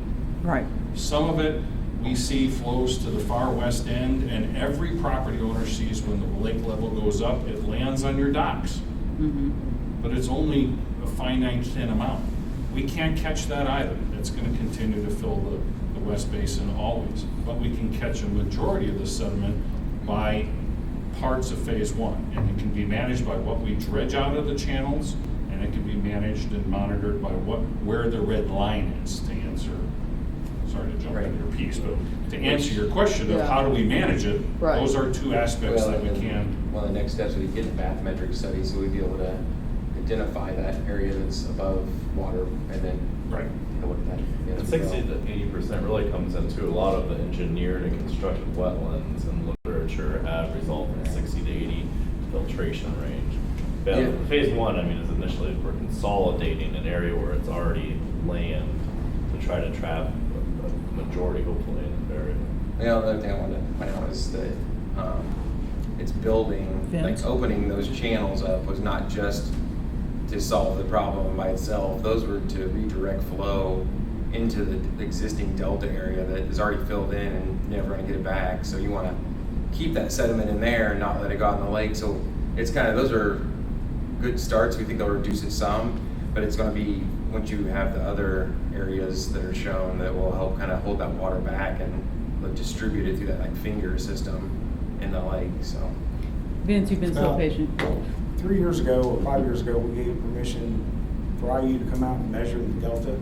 Yes. And so we ought to be able to get access to that data. It's To funny, where they kinda went originally away. came out and measured Yeah. what that delta was, how it was forming. That's a good reminder. Did we ever hear any more, or they just kind They of? stopped the project. It was a grad student project that was coming out looking at accretion rates, essentially the formation of the sediment depth. And they started the project and then never Never finished it. And I think It's a good memory, though. So, Probably one trip out there in the. Thank you, sir. Yeah. Like, I ain't doing this. Good thing to remember. So this is the phase 2 area that was identified in the report. It's highlighted in green what that includes. It's elements number 1 and 12, which 12 looks like a large area on there, but it's pretty shallow in that area. So, and then it would have to be, it couldn't be really super high with the fill in there, but it would also be able to kind of be a wetland that could trap sediment from those areas. So as I was talking about, the idea is the flow will be prevented and slowed down on this side of this 12, this long vertical 12 area, slowed down and allowed the sediment in this area behind it in the future. So you think the largest benefits in a combination of opening up the channels and creating that forebay, Yeah. so you can trap the sediment right Right, there? I think that was the plan for the channels, not only to catch just sediment right away, but they will do that right away, but it'll help distribute flow, which is kind of what these little flow Rephrase your diversion. question, Adam. What? So instead of number 1 providing a large amount of benefit, the major benefit of the project will come with implementation of opening the channels and creating Phase two. forebay or that dike or bridge, to kind of hold back the area, slow down further.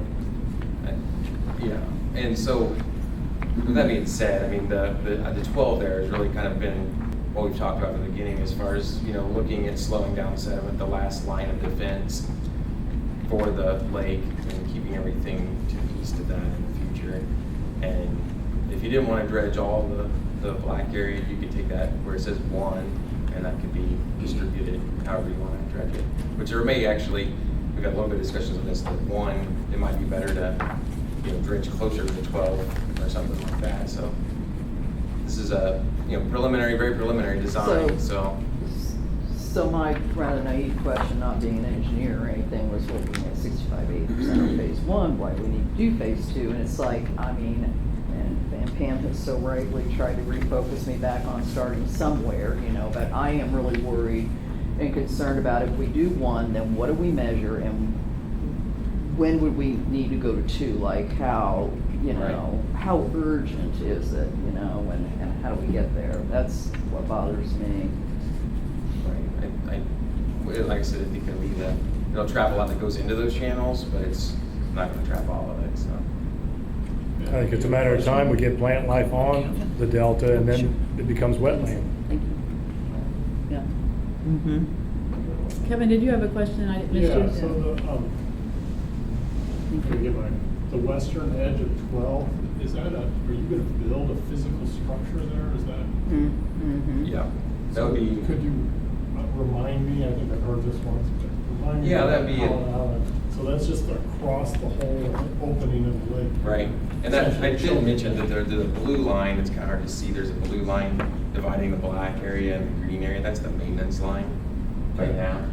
Everything on to the east of that blue line is American Lotus, right, Adam? And then it's there's spray right around that area. So you're maintaining everything on the western side of that blue line. So that is, we'll kind of give up that area that's to the east permanently, fill in more area there, and kind of be our like a wall, or not a high wall, but a more. Well, where's your creek flow through then? Stone or what are we doing? We're gonna throw There's dirt? there's a lot of options. We're kind of looking at those geobags that Well, we're he just called one me of the and asked figures me earlier. that there was That's no one way to opening do up there. it. You could do a According to that, stone, it doesn't look making like a dike, so that's something that would have to be worked through with the agencies and looking at the I- cost and. At one point, I we think talked that about, almost need I to be think you moved. mentioned it, and I thought the idea was pretty cool, like even having some kind of a, walkway out there like here, Right. like Right. recreation. He's you know. Dorothy. And I think the idea was too, if we use the sediment bags, well, then it's a storage area for the lake.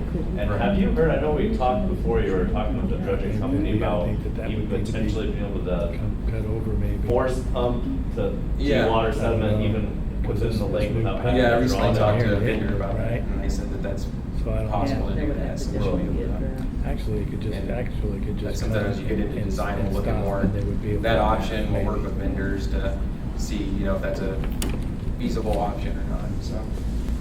And our blue line is very conceptual. It most likely will be more C-shaped, Okay. and there will be 2, possibly 3 openings in it, because you have to allow boat traffic to Right. get through it, and you have to allow normal flow to flow through it. It would be low enough to where high flows would flow over it, is what the regulatory group is gonna make us deal with. But we would have probably at the lower knuckle corner point would be an opening that's 50 to 100 yards wide, so the channel can flow through. There'd be another one where you see item 10, where we'd open up that channel, and that channel would have a large flow opening for it to go through, and then you'd actually C-shape it back into the land basin so that areas to where like number 7 is, again, could high flow through that, Right. around it. The goal is to divert it where we can into that vegetation field and allow the lotus to act as a strainer and to further filter out more and more sediment. We get the heaviest would drop along the way because we slow it down. The moderate sediment, ideally in concept, would be filtered out by the lotus field, and the finest stuff we just can't catch. It's just the reality. So channeling through that, for lack, berm, whatever you want to Right. call it, that's not, that's okay? That doesn't compromise the integrity of that or Right, the ability no, of I it to mean, work? those pathways are gonna yet to be determined on how that's gonna be arranged. I see. As we move forward with the design, but as Frank's saying, it's something we'll look at is how boats can get in and out and through that area. The idea is you wanna slow the flow through as it goes through there Right. and Talk a little stabilize bit any about kind the of purple land. diversion parts. Just the various ones. Well, just in concept. Oh, yeah, we guys, have what you're saying, the little yes. purpley lines are diversion. Right here, yes. These are flow diversion structures. Be under the water, so you can still have boat traffic over them, but kind of a low flow, so when the flow comes in, it's directing it. Or we also probably will jet those out a little bit, like so if it's 30 feet wide of that channel, you might have a 10-foot wide kind of jet it out a little bit and direct that flow down those pathways so we can get it to distribute more in these areas we're wanting it to settle out, and maximize those areas as much as possible. In that phase 1, because I've been up there about 3 times now, all through there, but like whose responsibility, in phase 1, would we yank out a lot? It's pretty shallow back through some of those channels. Like, do we yank out a bunch of those trees that are like hanging there? And it Well, didn't seem clean up. That's one thing that I've actually been looking at, utilizing GIS right now is I do not believe we'd be able to use our large barge for that entire area through there. A lot of that channel is only 30 foot wide. A lot of those old creek pathways, which means we'd be tearing out forest to create it, which exponentially increases the amount of work. So we would need to look at, and that's the benefit of contracting it is they use smaller barges. Our small barge should get in there. If we were to ever get into completely maintaining ourselves, there's other barge designs where you can have like a platform barge where you just fit the excavator and then shuttle barges, or you already contract it out and you look at those. So your recent statement in an email or something said something about starting on Dorothy Lane with our own equipment. Now you're saying you don't think we could do that? I think we can on Dorothy Lane, right at the entrance there, because we'll need to widen it out where the initial water is going to shoot in. And we need to get back to Dorothy Lane, and that, as I was looking further down the channels, I mean, most of that is only, according to GIS, like 30 feet wide. So the big barge, you essentially need a 40-foot channel, which would just be ripping out forest. So the email that I sent with my questions, and Adam and I called him on it, and just said the whole dredging, that's just what I meant, the coordination of what is our ongoing equipment gonna need to do, you know, on an ongoing basis, because you don't just approve say $1 million expenditure, it's like, what really are we needing to do ongoing, what's our overall investment gonna be over time? Launch maintenance, yeah, and actually we're going up Friday. I'm going up with Levi to go actually in the channel and look at it and see. I mean, sometimes when you're looking at GIS and actually they're on the land, there can be quite a bit of discrepancy. So we're going to go up there Friday afternoon and actually get in there and look what all will need to happen to be able to fit the large barge, and if we can potentially carry that through. So, yeah. So I want to make sure I heard it right. It's really phase 1 and phase 2 would be the $2.9 million, and we believe at that point in time, sedimentation to the west of your barrier there would be down at the. No, okay, yeah. 80% of it's now trapped. Right. 90% yeah. of it's now trapped. It's like, how much more life do we get out of the lake? If we did nothing, and it was like 100 years or whatever, so from 50 to, we got like 30 some more years, and if, you know, or, I think that's what we have to be able to answer to people. Well, and I guess the follow-up question is, there's lots of elements to make this work. Proven, how proven? I mean, what's your confidence level on that 80% number? Because you've said it's kind of unique, and you're putting a bunch of things in I don't have place. studies off the top of my head I could cite, but I mean, I feel like we're pretty confident after that phase 2 and the wetland areas created there that we wouldn't see any sedimentation or sandbars forming outside of that area, you know, in our lifetimes. Well, some of ours are shorter than Bill, his name's on it. So, Right, Sam? So, I mean, we can, you know, I can look into that more to what kind of studies we could find, but it's really hard to, like I said, I think just every lake is unique and every situation is unique, so it's gonna. That's the answer I've always gotten when I've asked something similar like questions, is that you've never done anything really like this, that, you know, all lakes are different, blah, blah, blah. So I think that it'd be comforting if we had something, proof of like concept what Mike was of looking some for. sort. Yeah, it's difficult sometimes. I mean, I'm a civil engineer. I do hydrologic and hydraulic calculations all the time with models, and there's just there's a percentage of error to those that even on the ones when we really know what we're doing, you know, there's a percentage of unknown. And I think in a situation like this, it gets to be more difficult. It's hard to Like tell for sure. 5% unknown? I don't- she's an You know accountant. what, I don't think I don't- anything is He'll that lower his precise. price. Yeah, no, I know it's not. We're dealing with I was But saying one of that the things- sarcastically. One of the questions I have, because I believe this as we've gone down this path, if we do phase 1 and maybe phase 2, have we bought ourselves time? I definitely think so. Yes.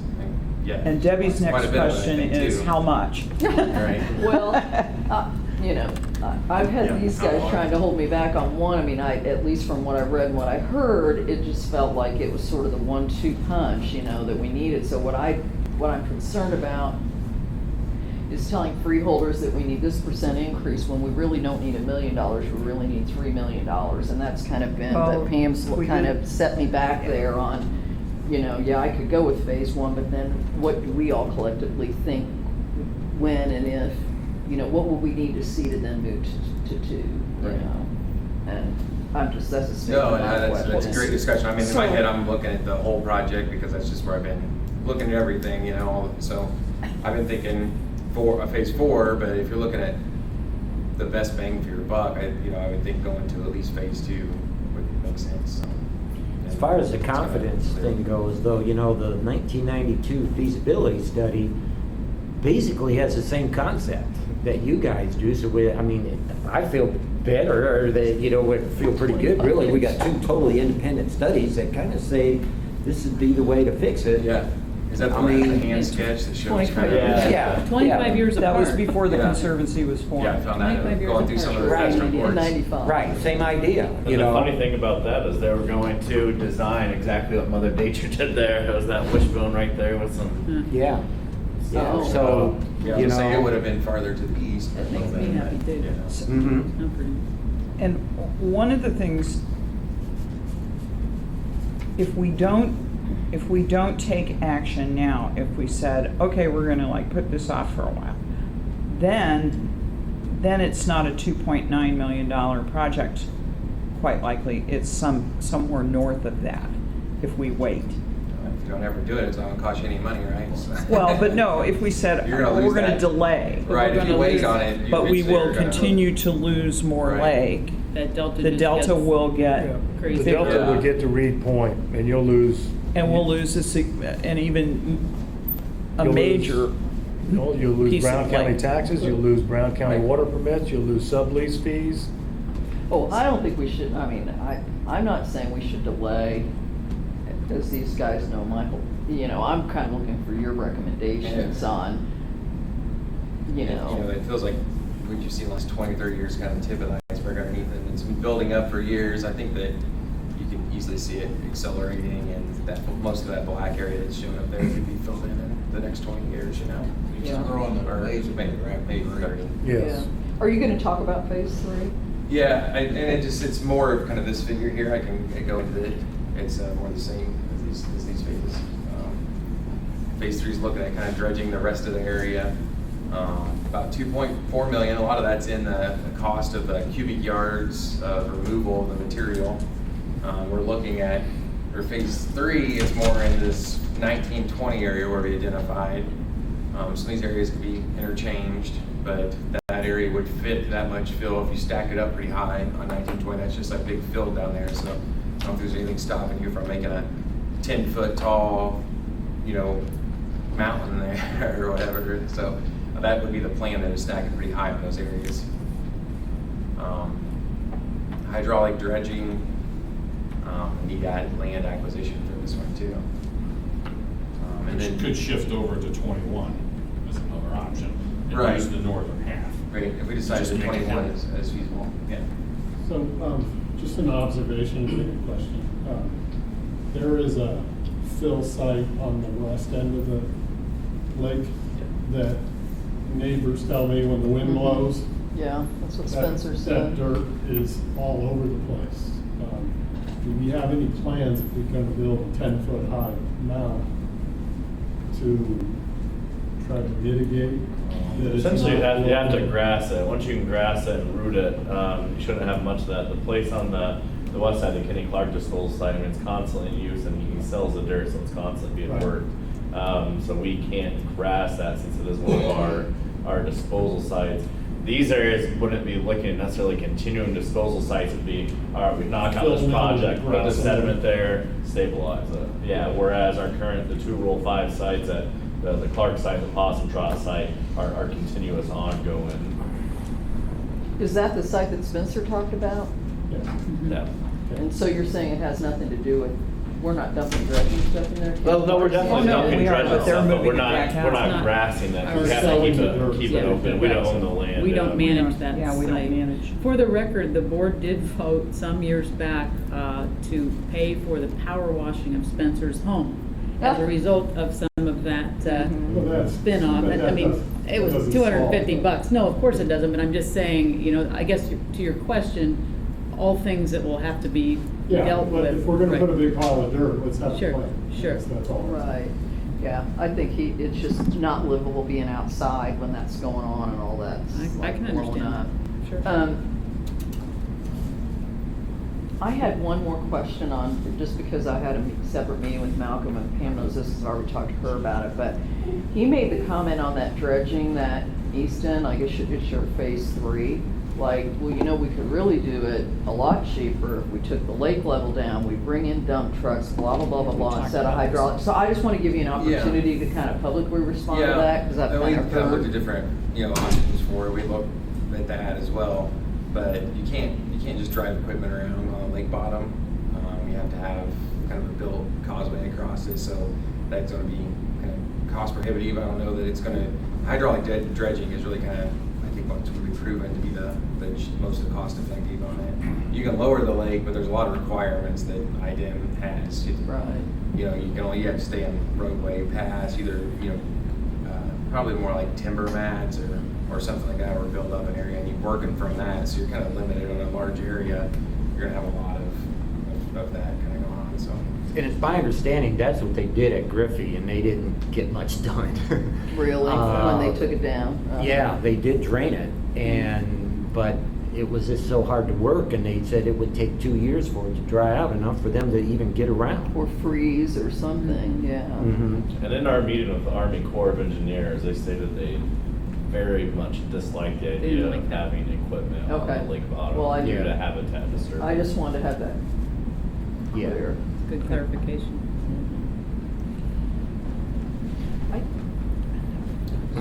Pam, I Oh, think I'm somebody sorry. else had a question Brenda, did out I miss there. you? I'm sorry, we're trying to focus. Yeah, I should have moved 18 to phase 4. So how likely is it, I'm gonna ask the board, that we will even make it to phase 4?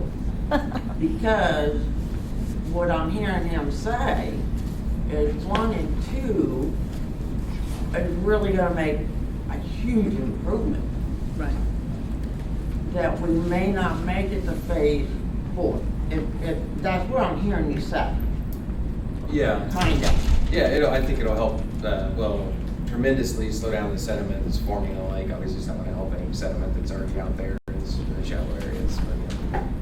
Kind of talking that, something that we're gonna have to do as a board and as a lake is decide how much debt and money we're willing to invest Well, I realize for that. this, because even we knock out phase 1 and 2, I mean, eventually that area is going to fill in, then it's gonna progress. So while it is buying time, we're never actually going to stop the issue of sedimentation. So there's gonna be a balancing point where, we take on so much debt, do so much of a project, knock it down and slow it out, but then you have to decide, are we going to keep going and progressing for something that may have, less of an impact after the. So, I'm gonna stop right now. What is it? So I don't think we can answer your question, and I don't think it's never. Hey, I had another part to it. Pardon me? I had Go another part ahead. to it, and he pretty much goes shut it down, so I'm done. Thank you. Okay, Sam, where I are we? think that one thing you guys said is like on the black area there, the dredging area, is that going to be, do you want that to be boatable area all the way across there or not, too? Is that going to be 5 feet deep there, or is it going to stay, 1 to 2 foot deep in a lot of those areas? So, phase 1 and 2 can stop the sediment, or greatly stop the sediment, maybe not all of it, but it's Slow. going to be, right, it's going to slow it significantly, but the other 2 phases are going to restore that use of that area, so. So, but when you talk, you always talk about 1 and 2 in conjunction.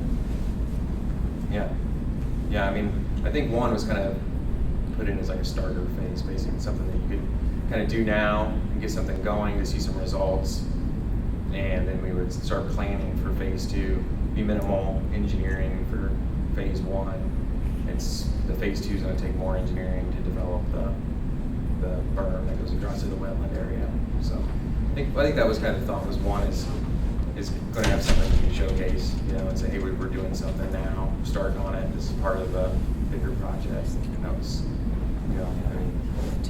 correct me if I'm wrong, Frank. No, that's absolutely correct, and unfortunately the ladies left, but part of the discussion in the costs, the impacts, and the benefits of element 18 was we'd be creating wetland in an area that isn't wetland now. So we could go back to the wetland base and be able to potentially fund aspects of this project. Right. Now, they live right around there, right?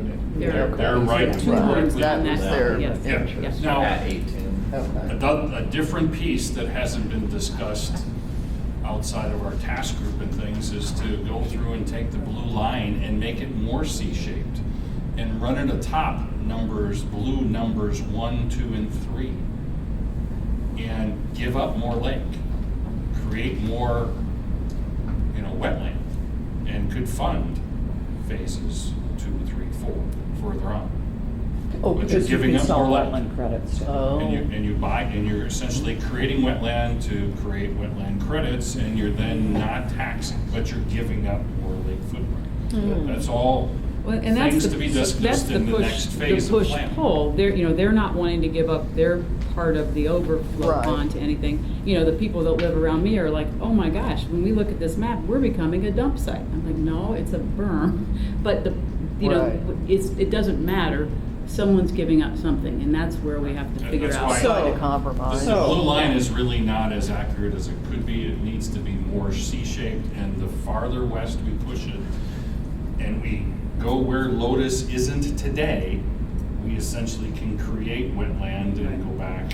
and Well, it's like if partially you fund. push it out to where it's only a foot deep now, or what, I mean, I don't know what the measurements are, but, Okay, Right. but before we get there, Mhm. and I'm going to go back to one of the very first strategic planning committee meetings we had, and I think it was Les who suggested that what we needed to do was, and we were really talking more about the park and recreation and that kind of thing at that point, but Les and I think Michael Klitzing might have attended that meeting, but anyway, the suggestion was made that we need to find out what freeholders want.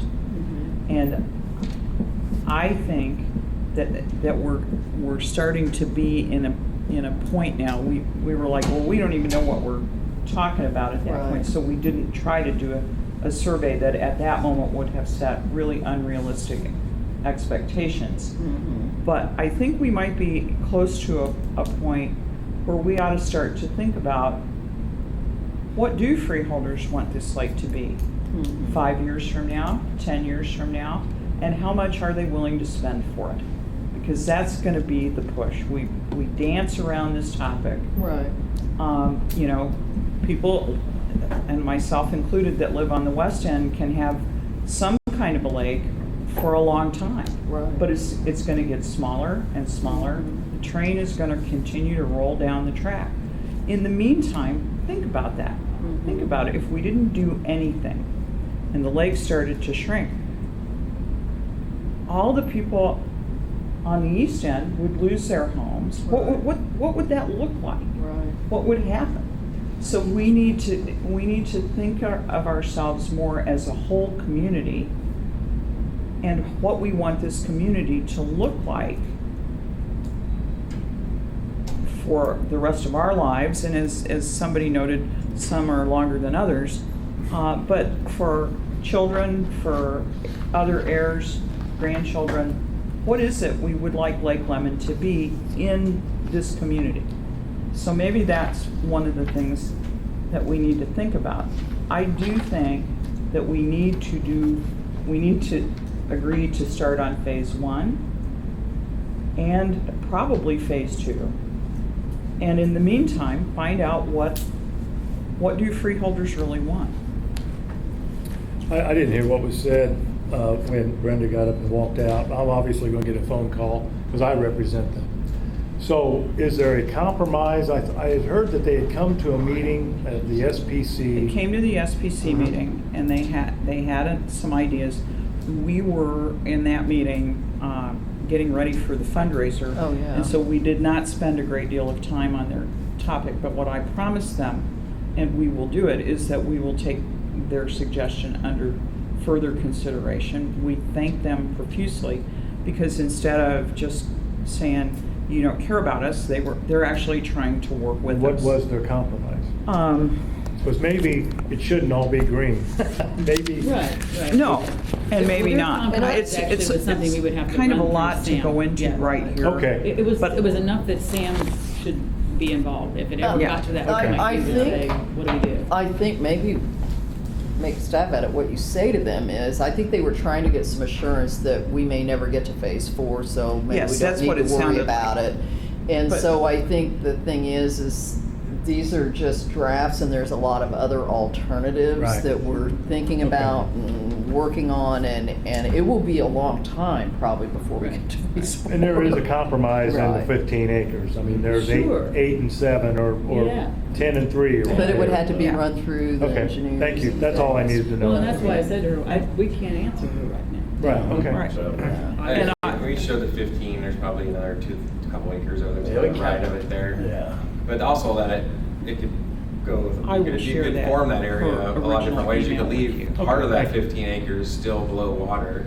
Because they're really not gonna get much silt in that area because of the causeway, so whatever you put there is gonna pretty much stay the way it is. So you could leave half of it or more underwater, so it still looks like it's underwater, and just, do the west end maybe a little bit above, like a foot above, and then the rest over here a foot below, which would probably, increase wildlife there and be something I would- valuable, so. I would yeah, concur with you, Mary Jane, that we need to do something. We need to get at least phase 1 started and look at phase 2 with this hydraulic dredging. Because if we let plant life grow on that delta, then we're done. We're done. we're done. And so we can't let that happen. So I am in total agreement with your statement. I am too. And I think, Sam, we've asked some impossible things of you. I mean, this is Mother Nature, although it's a man-made lake. I think that's part of the problem. It's not a box that we know the exact this and that to, and it's just a hard concept. So appreciate you trying to help us navigate a little bit. I mean, I think you guys are on the right track, kind of just deciding on really what you want, do you want that whole area to be boatable or not, or you just looking at stopping the sediment and not getting any worse is, kind of the 2 different areas, so we could be at. Did phase 2, Sam, include 1, 2, and 3? No, it was just, one. it One was and just 12. 1 and 12. 1 and 12, okay, And okay. we kind of divided up as 1 because that's where the bar's at now. And Okay. it's the kind of area that's in danger of turning into land. That's the so, worst, and you yeah. going, okay. Yeah. A couple more slides, not too many more now. So just another thing to consider, this kind of goes into the presentation before, is maybe studying upstream and seeing if there's any ways to, stop sediment more at the source. And a lot of that area is, well, all the area that comes in to the east end is in Brown County. It would be worthwhile to study the stream. We know there's some stream bank issues up there. Quite a bit of that, and we didn't even go that far. There's also, it could be the logging, or just a lot of different things that are being developed on the ground, or maybe there's just some sediment problems in different areas, on this group of big banks kind of falling in and stuff like that. It'd be worth someone, looking at that area and seeing what kind of, measures could be put in, best management practices. If there's any low hanging fruit, would be a really good area to put in a BMP off the side of the stream that's maybe Put captured in in some a what? areas. BMP, it's a stormwater. Okay. It's best management practice. Okay. It encompasses a lot of things, but it's like sediment traps and it can be mechanical things too. So that just goes up. But it's basically a way of catching sediment. So that's something to kind of consider in the future. Hire There- more beavers. Right.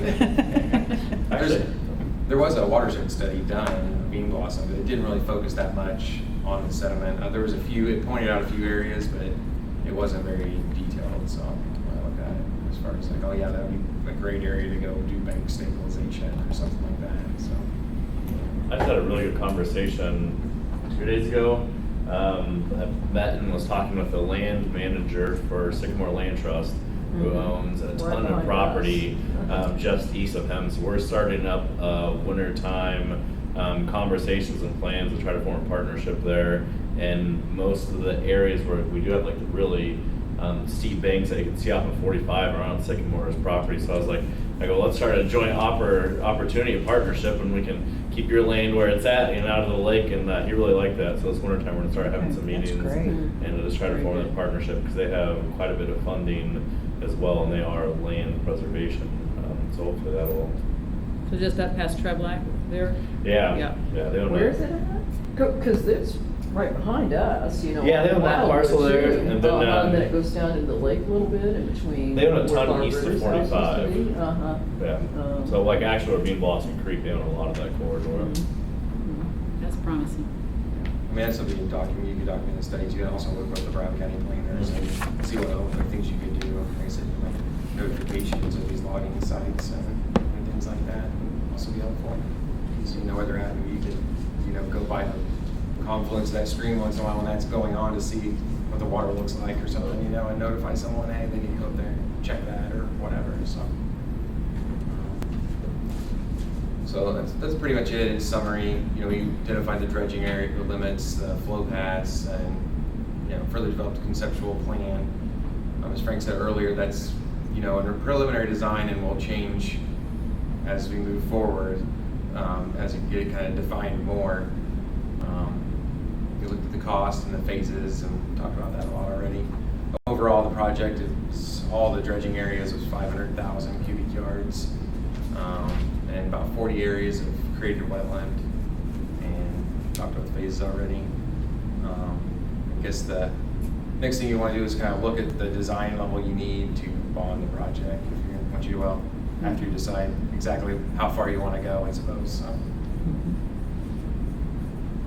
So your recommendation, would it be that that phase 1 and phase 2 really need to happen in conjunction, or? Yeah, and like I said earlier, I was looking kind of all the way down the road, because that's what I've been focused on that. But yeah, I would say at least phase 1 and phase 2 to stop sediment above. So. But that doesn't mean to do phase 1, you have to know that you're gonna be able to do phase 2, though. I mean, back to we wanna get started. You're not saying you shouldn't do 1 if you're not gonna do 2? It's just a matter of what you're gonna get if you can do both. I don't know how long phase 1 will last by itself, So yeah, I think, really. So that's fair. Really asked me, I think phase 1, phase 2 would be better, a lot better, so. Well, I like them all, but it's that price tag. I know, I freaked out. thought from the beginning I was really more excited about phase 2, like 1, 2. My biggest concern to freeholders is, and I don't know I don't know how this survey would go or focus groups would go in the different districts or something like that, but I just want to really be clear. What I hate to do is just say, we'll do this, and then next year we're like, oh, well, we really got to do phase 2, so let's just up your taxes by this much or whatever. I'm just worried about that, like presenting the wrong thing. So, how long it would take to do 1 and then to go to 2. I just think we have to be very clear on our communications. When you just do more public Couldn't you outreach, it bring might more? be beneficial than having a more watered down figure. Instead, that gets a little bit complicated. Maybe we could call it out, a little differently, or take off some of the labels and just say this area, label real simply or something like that too. So if you guys need any, any assistance on that, just let us know. We can modify that figure pretty easy and patch out. Just circle you can circle the whole black area and say this is the dredge area, and say the wetland. But I kind think, of, if you don't want as much detail, so. I think from the financing and what I found out, the little bit I found out before I went on my trip, it's just kind of like, if we really think we want to do 1 quickly followed by 2, and if that's kind of your recommendation, then it's like, you have to get bond counsel, you have to get financial advisors, you kind of have to get all this stuff lined out, and there's going to be some element of cost if you just go for whatever, $1 million, and then you got to go back and go through the same thing for like $2 million, for another $2 million. At least what the IFA, the Indiana Finance Authority, said the steps were anyway. I don't know if you had a thought on that, or because you probably met with them and given them plans and worked Right. with them. They knew your Anytime you name. phase it out, it's going to be more expensive than doing it as one entire project. Because you're going to have services that are repetitive. You're going to be bidding services and advertisements, and you may have to update survey or stuff like that. So depending on when those phases are timed out, I guess. So, and I'm not totally clear on the bonding requirements. Right. I just tell you more from the engineering cost that it is more expensive to phase projects, you know, so. I may have You missed might get a this. better price too if you have a one project versus doing it in pieces and the contractor's not, if they don't again down the road, they're not for sure if they will get it That's again, true, you know, too. or a different contractor, so if they got a bigger job, you probably get a, you know, just because of the quantity, you get Right. a better price, so. So those are things that we still need to work out. And I'm not sure I understood you the same way Debbie did as Oh. far as phase one. I think you said quickly followed by phase two. Did I miss something?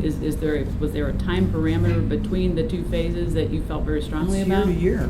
Well, we laid it out, yeah, every, Okay. do Is it that- one season and then the next season. Okay, I do it saw next that. two. Is That's what I that, would is that recommend. flexible? I mean, could that be extended? Should we need to, not by 10 years, but by another Yeah. year if we need to rebound a little bit? Yeah, I think you'd be okay to extend it a year or two, but. you A know, year or two, so it's, Still pretty compressed. I hear you get saying it. 1, 2, pretty compressed. I got you. Okay. Yeah, I would think so, yeah. We may end up being forced to do phase one in two phases anyway, because even if we go and look at possum trout disposal site on the best end, we may need a winter season in between to dry out some of that dirt and re-evacuate more of it as we do more dredging of the original channels. That may be the better process anyway. Oh, to just part of one and then move to two and Well, go to the other part of one? The is that what you're phase, saying? phase Yeah. one may split over 2 calendar years with Gotcha. a winter season in between. Right. Just so we can dry out some of the dirt and continue to use the possum trot site.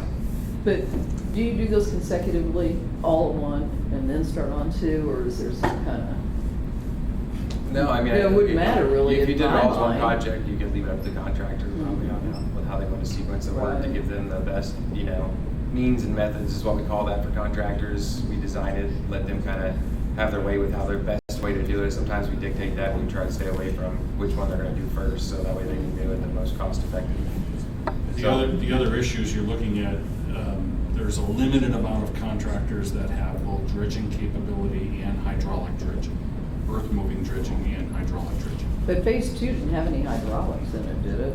Oh, yeah. Oh, Yes. okay, yeah, that Yes. one section, Yeah, okay. so you wouldn't necessarily only end up with one contract. You may end up with phase one as a contract, because that's one group of companies to competitively bid, and then phase two is a different kind of company that specializes in hydraulic dredging. If you do hydraulic dredging, does that mean you have to run a pipe somewhere? Yeah. Yes. Okay, because she did say that sometimes they'll go 35 years, like sewers, like if you're doing piping, but the payoff on other stuff was 20 years. I'm just saying on Okay. bonding. She said if you have piping, and I said, well, She's then probably talking- some of that. Maybe talking She's about talking storm- about he's not sewer. talking about Underground. Water This pipe. is not Water permanent. pipes. Yeah. And those are typically because you have an income stream, because you're selling the sewer service or the water service, so they bond it over a longer duration. And then that and storm sewer pipes last for 75 years. Sam, this has been really helpful. I think it's probably time, it's 5 to 8, and we try to get out of here, but this has been a All right, really well, thank good you. use of our time. But what I want to tell you is, and Adam, I'm going to let you, we have a kind of a cool piece of news in terms of bonding. Adam and I had a really good meeting here at CBU with Vic Kelson last Friday to kind of throw these initial plans out. And I know the board wants to hear about this, but Vic has us on the schedule for October 15th to come to the water board and present this, and was very excited about phase one.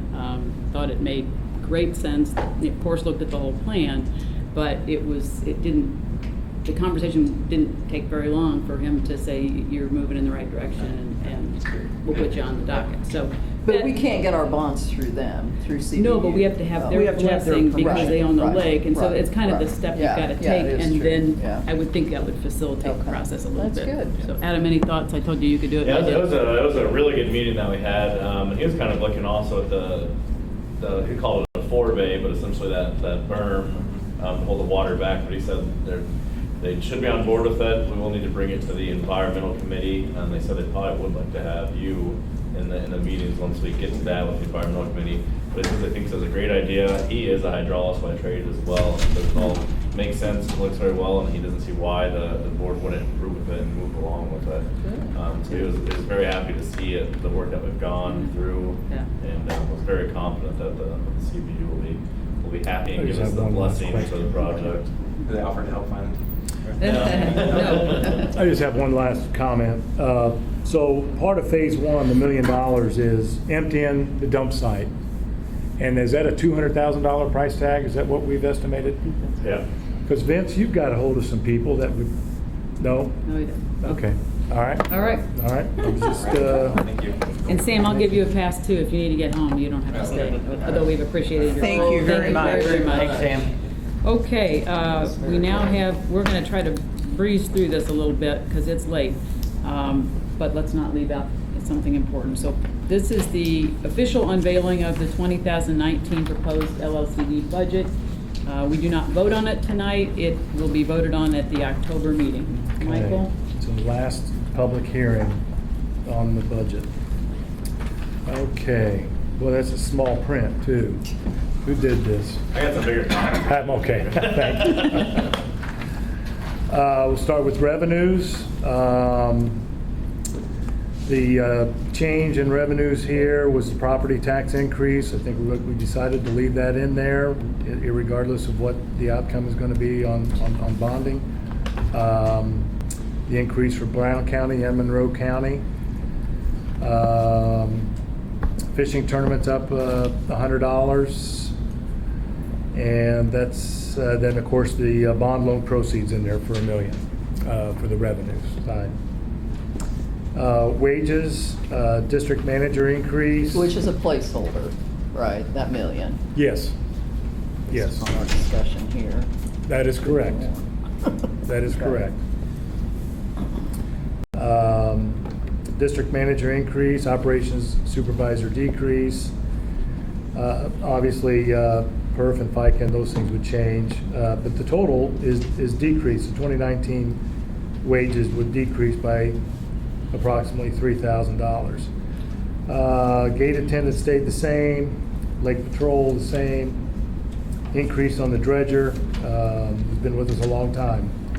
The dredger other, the assistant dredger, with the total $87,725 compared to this year $86,250 for wages.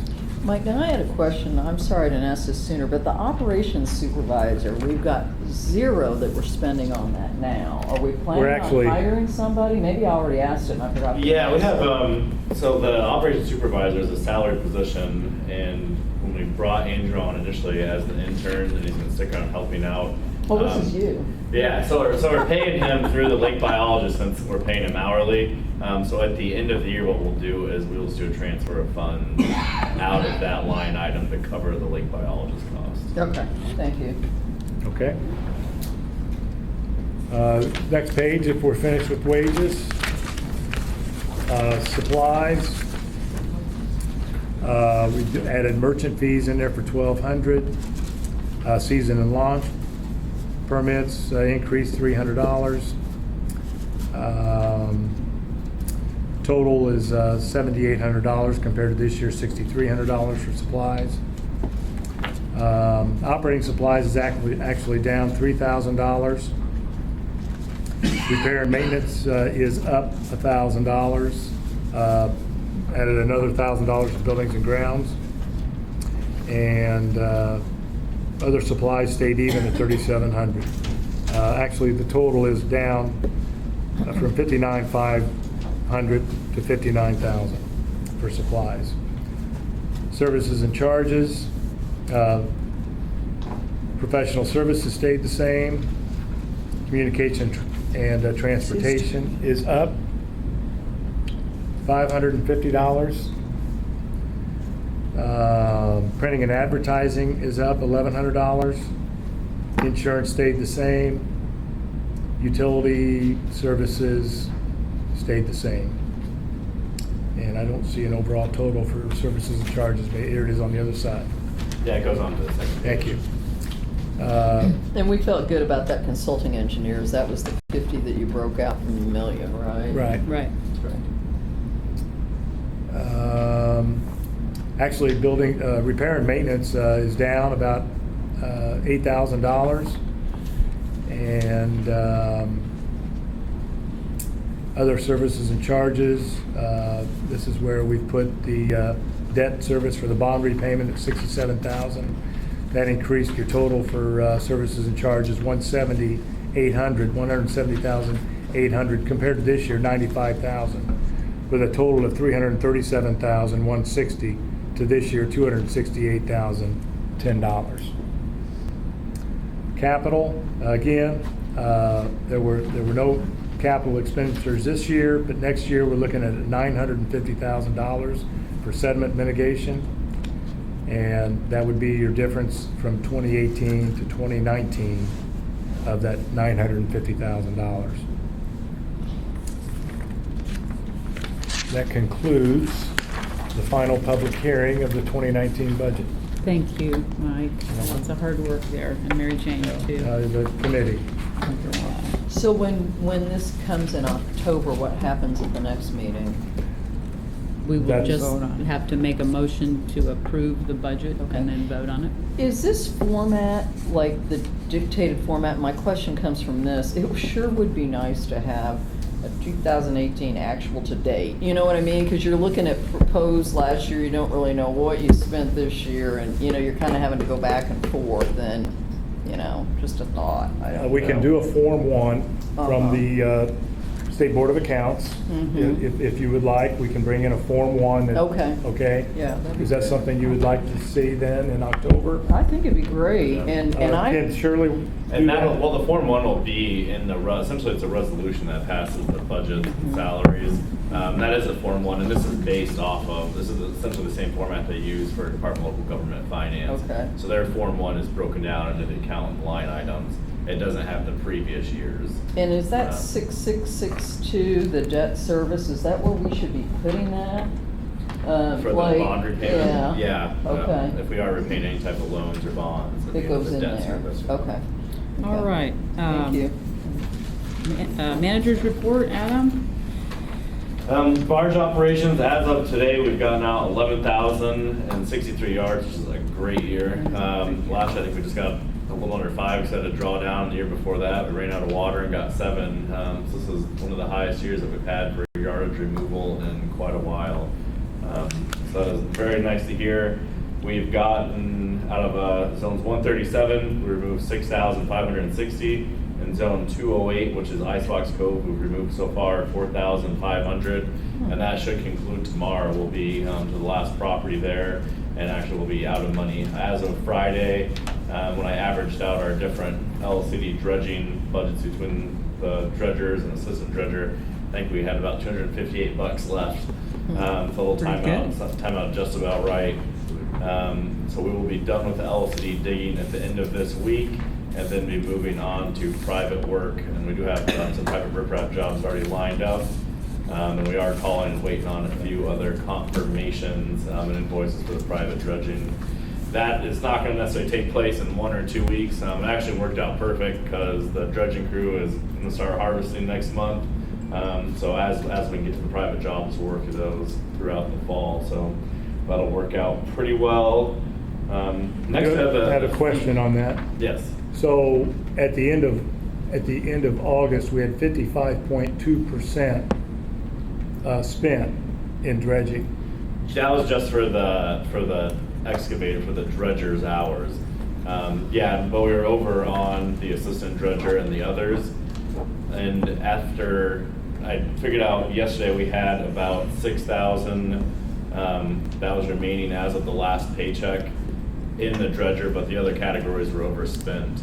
So when I put in the positives and negatives between the dredger other, and the assistant dredger and dredger other, it came out to $253 that we had left between those two. So we tried to, when we transfer funds, we try to keep those within the dredging funds right there. And you did that in September.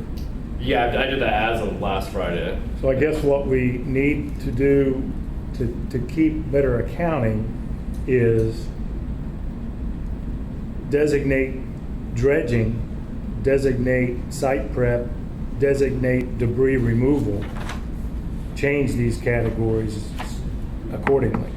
Well, the dredging is on its own, but the dredging other does do maintenance, disposal site prep, debris, kind of it encompasses everything except for private work or actual LLC digging. Okay. I guess I still would like to, Debbie, you said something that you would join me at the Watkins Accounting. Sure. Maybe we can do that the third week of October. Yeah, I'll be back. All right, thank you. You're welcome. Sorry, Adam. Very good.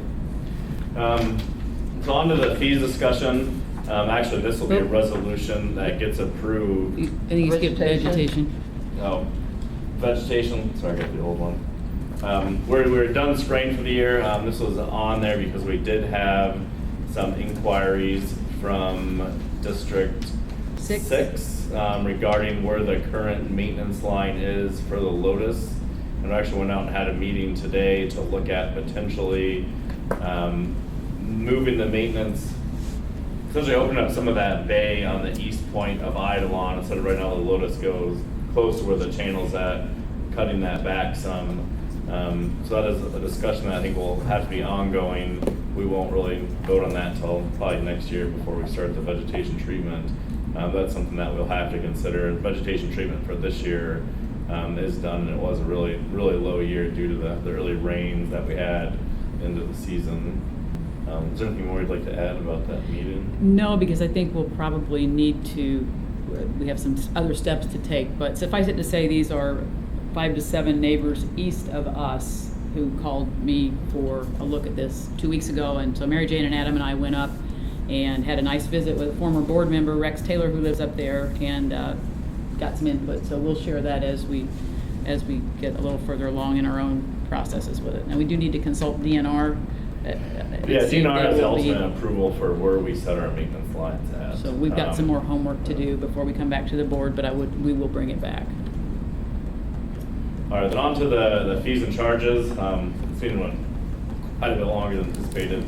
Generally, we'll have the fees and charges discussion today. A resolution will be passed next month setting our 2019 fees and charges.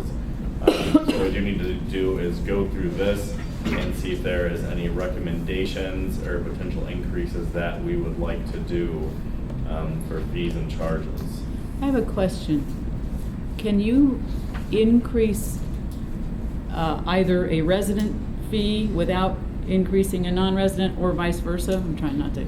Yes, you can. The only thing that governs our fee changes is the cost of living index. So we can only go up according to the ratio of the cost of living index when the fees were initially set. So we couldn't go in and say like double fee. Right. Yeah. I know that there is a cap there.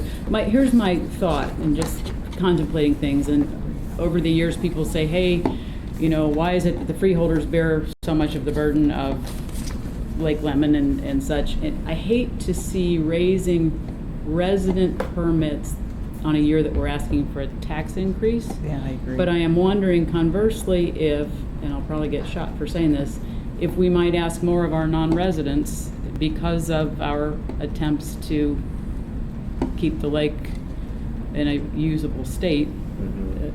Just food for thought.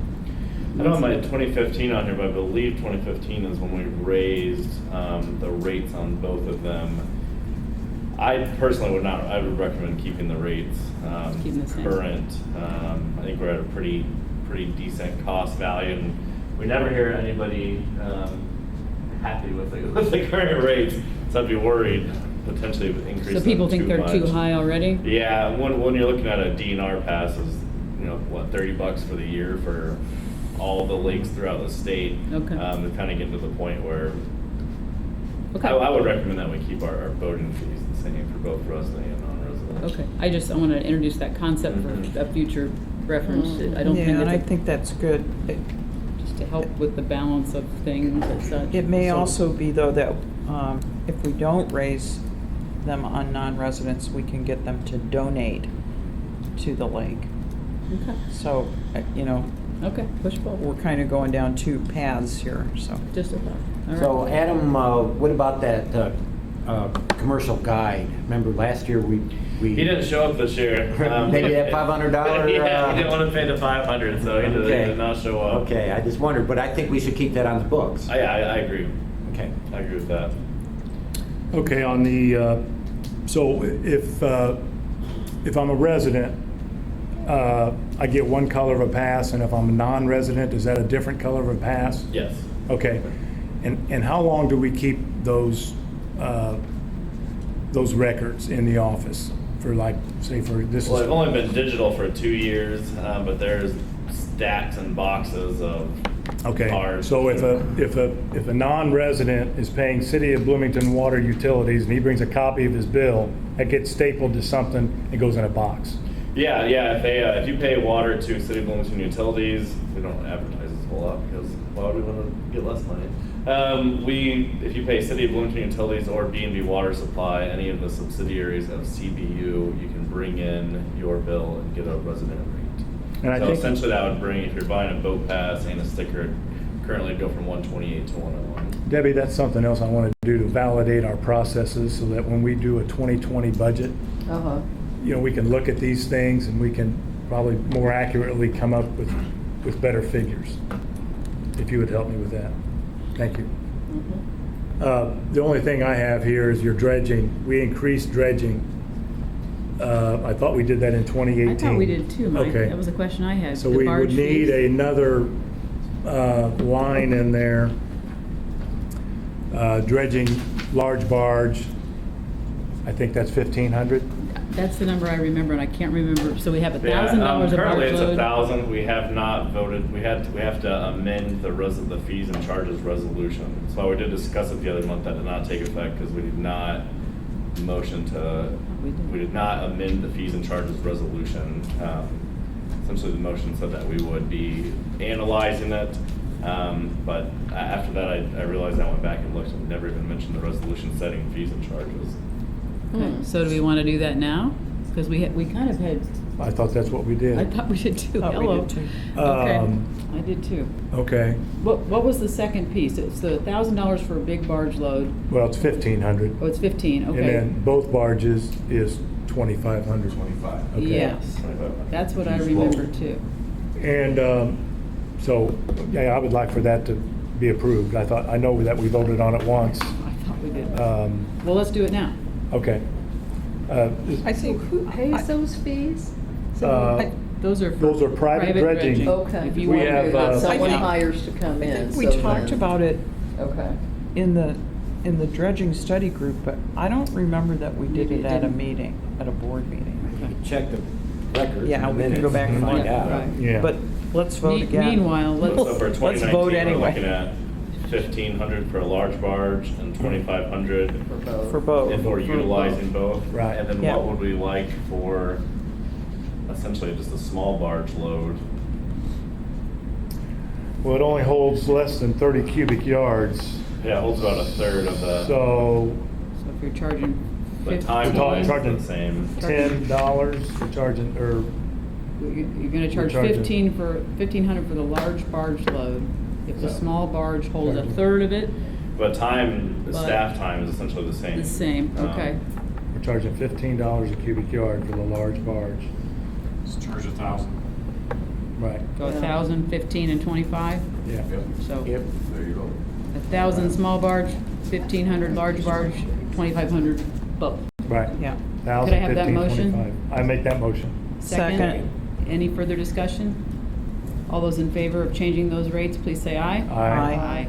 Any opposed? that motion? I did. Any opposed? No. Thank you. And this will be reflected in the fees and charges resolution next month. Okay.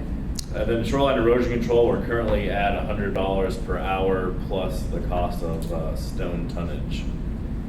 So, that's one of the ones that I hate to discourage people from wanting to do it because it does provide a benefit both It to helps them us. and us. That's so. What is that approximately, your tonnage? What is a ton of riprap? Oh, a dump truck is about 20 tons. I think it comes out to $390, $375 to $400 for a dump truck, and that's right at 19, 20 tons. Okay. 8 tons cost me $225 delivered to my my house. 8 tons? 8 tons, 8 tons, he got 20 tons for $390. You paid what? $225. Yeah, but I can't use 20 tons. I don't need 20. There's no quantity discount, Frank. Okay. Adam, is that the end of your report? So yeah, I mean, if we don't have any other suggested fee changes, besides the dredging, we'll incorporate the dredging fee changes into the resolution next month and vote on them. The one thing I want to say is, by not getting into that area, Chitwood, we've got 5 subleases in there. Those subleases, they were willing to take their docks out, have the barge come in, but the rate that we're going, those subleases won't be there next spring. They'll be finding other places to park their boats. The docks then will be LLCD's responsibility to be pulled out. This was something that I was trying to avoid. So one of the subleases is here in the meeting today. So we have a little bit of a problem there, and I want you to be aware of. So if we can get in there. Who put the docks in? The people the own the subleases, docks, yeah, the so we subleases could- own their docks. Yeah, we could charge them to Yeah, do those. and I can tell you that probably out of the 4 or 5 that were in there, 3 of them probably would have built new docks. I know one of them would build new dock, but this is the problem that we may incur. So I would like for the board to be, I go on record, as you like to say, Madam Chair. I want to go on record that we'll need to get in there in the spring to maintain that area. Okay. Thank you. Duly noted. Can I go on record as saying this, and I've said it to a lot of individual people, but to me, I really think, and I don't know if it's possible to come up with by when we approve the budget, but I think this whole dredging, we're approving dollars, but we're not saying what we're doing. So we throw the dollars in, and then we don't really say what we're doing until we're, 2 or 3 months down the road of already spending the money. It just, I don't understand unless there's some weather reason or something that the dredging plan and where the dollars are going can't kind of be aligned. Well, and the dollars are going to the voted areas that we vote on. Well, we vote on later. We approve the dollars. Yeah. And then we vote yeah. on it 2 or 3 months No, yeah, after it's just we're saying we already didn't into the move that budget You wanna year. put it I'm more just saying, together. I just don't Okay. understand the timing. Yeah, I think we That should makes some definitely do sense. that Okay. prior to, Yeah. because then we could estimate, yardage in certain areas. Right, and then maybe you don't run into this thing where you run out of money, where you need to be. I mean, I'm just thinking No. it might help. We've been working on it. Yeah. All right, we're getting going to run there. out of time for the most important person at the table. No. I want to hear No. about the lemonade. I was out of Strategic, town. Planning Oh, committee. I'm sorry, and I failed to mention, the foundation, Monroe County has $2,400 in their, am I right? No. Yes. But It's Monroe only County has, 2,400?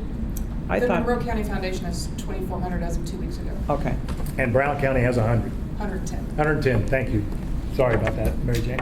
Okay, but it's going to have more. That's just what's in there now. That's Yeah, nice. that doesn't, yeah. Ann's holding a little Post-it note over there. The last strategic planning committee meeting was devoted to, primarily to getting ready for the Lemonade fundraiser, so I'm not going to bore you with the details of last-minute volunteers and all that. And I've asked Ann Roboleski to give a short report. It was a great, she says it's going to be very short. We didn't mean to cut you out. We would never have gotten this event off the ground without Ann and Kathy McClure. And we were all blown away, I think. Yeah. So, Ann? And we will have a more formal appreciation of you Do I have to stand when up? your sidekick is back next month. Yes, So, and thank you more Kathy's formally. going to be here next month. She's on a well-deserved vacation. She is, and she took a lot of the information with her, which is unfortunate. And she'll give us a bigger report next time. So I think what everyone wants to know is how many people were there and how much money we paid. So we sold a little over 100 boat tickets, tour tickets, 80 wine tasting tickets. We had 65 silent auction items that all sold, and we had $2,900 worth of corporate sponsors. Our goal was $5,000. We wanted to fund one of the foundations, and we made about $7,200 approximately. Nice. We think it might be a little more. We're having trouble with the PayPal account, but we need to talk about Wi-Fi. That was a problem. So that's what I have. That's Wow. amazing. That's great. And thank It you. was, It was if you, incredible. and thank you to any and all of you who came Can I to say, like, it. there's 3 boat drivers in the room here. Oh, let's recognize them. That had to be the hardest job. And Frank. Andy, are you going to bring up the Any insurance? questions? at all, Oh, or is that- I am. Yeah, I think that's the one last thing. And we had to get some additional insurance coverage. I think I mentioned this at the last board meeting. Yes. And Lance Eberly was kind to say that he would fund a portion of it. And I think maybe I misunderstood. His intent is to make a donation to one of the funds for us, not to pay the bill. So Anne very graciously signed a check, Vince, I don't know if she had a chance to tell you, and paid the whole bill. So I have a receipt, and I would like the board to authorize the So money. moved. How much is it? It's $600. And I would like the board to do this and not have us take it out of the proceeds this time around as an expense. As a good faith gesture. As a good faith And a gesture. good start for this event to go on. Yeah. And thank you for writing that, because it wouldn't have been good to be uninsured on that day. I mean, I don't know if there was a buffer zone, but I'm glad you were No, I safe. wrote the check at noon on Friday. And Wow. Yeah, we had probably Okay. a 12-hour buffer. Well, I think that was a very prudent thing to do, and thank you. So that you'd like to I would like to have the board's approval pay to this? So you're reimburse moving- Ann. We'll pay it out of some fund. All right, do we need a motion for that? Yes. So moved. Second. Those in Moved and favor, seconded. Yeah. say aye. Aye. Those opposed? Good. Done. Fund. Thank you. We will take care of that. Adam, you write her the check, right? Or Mike, do you write it? He would. Yeah, just No. give me show me the receipt. Okay. I can do that. Or I can just take it. Is there any further public comment? Please, Lord, okay. Sorry, folks. Two comments. One's a clarification in research that James and I did and vegetation and our vegetation control. I just want to make sure it's clear that we should expect a greater expense in vegetation control expenses next year. That, yes, we did have a great season this year, which kept the cost down. But we also, because we hit it really hard last year, we occurred a win of a 50% root-based kill in the next year. That's this year. So we had less growth. So we Okay. had to treat less. Got it. That number will reduce to something less than 25% next year. Okay. We're only slowing down the process. The second piece is I would request the board to consider, we in past years have not spent all of our dredging money. And we've had to put it back into the general treasury because our equipment broke down, we had to drain down the lake, the season, ended quickly, whatever the issues are, so we put dredging funds back into the general fund in prior years. Levi will be gone for the next month for harvesting, but that will still leave us 30 working days in round numbers between when he's able to come back after harvesting before we need to shut down for the winter season. So we have the ability, if we go back as part of a resolution at the October meeting and draw funds out of the general fund to put it back into dredging where it originally came from to start with, to continue doing lake access dredging as was discussed at last month's meeting. After we finish Icebox Cove tomorrow, to go back and do not only private dredging, but to continue our lake access dredging. We have 30 working days essentially to work with. We should have ability to get more done this year. To clarify, we have one fund, we have one general fund. So there's not unspent Right. money from before. We still have to work with Right. what our budget was this year. So if we were to go over what we budgeted this year, it would require an additional appropriation. It's not like it goes back to Right. a general fund. We only have one fund. Essentially, the line items are there for helping you kind of understand Budget. where they go. Yeah. But doesn't this, since we ran out of money, doesn't this allow us to go make money now? Yeah, that's why we're Right. moving to the private Right. work now. Right. So. But it's just, we have more days available than we have private work to do, so we should try to use the days available. Well, Hey, is Yeah. there a real list for private dredging? Yeah. All right, maybe when I email you, email that back to me with the other thing for Monroe. Well, I'll let you know if you're on it, or what's on it. Mike got a copy of it. Oh, do you?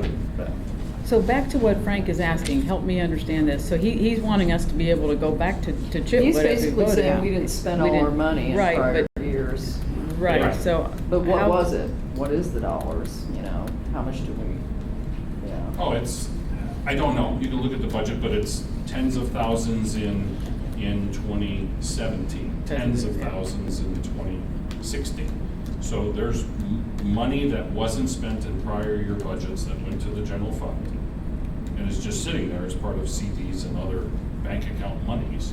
Which gets me to my point that I brought up several times, that we need a reserve policy anyway. Yeah. Well, actually, I think we ended up. Yeah, we do. I wouldn't be ready to move on that tonight at all. I mean, I think we need to think Yeah. where we're gonna be at the end of the year. We've got, I mean, honestly, for next year's budget, I think that 50,000 in consulting fees might be a swag. I mean, I'm not sure how much that's gonna be. Yeah, we still don't have room over the disposal site. There's not gonna be any more LLCD dredging happening this year. I mean, I think we kind of need to take the recommendation of our lake manager. I appreciate your comment, but I don't, think, at least from a financial standpoint, that I would know enough to vote on that. I don't think we have enough information. Maybe it's something that We don't have any we could disposal come back to site. in October. Well, it is dry now. I mean, if we went in there and tried to create room, we'd drop a ton of money just to make room. So we'd be blowing through money just to create room to do that. So it's really not feasible to do more LLC dredging this year. So we should be able to get through the private dredging list. Right.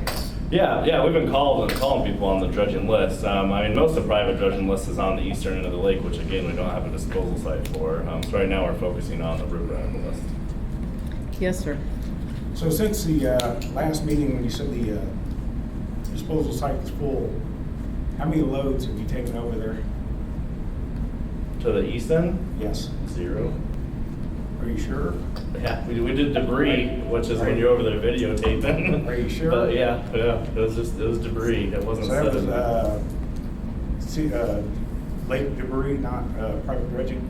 No, that was all lake debris. Yes. Ma'am, I got a video I'd like you to see.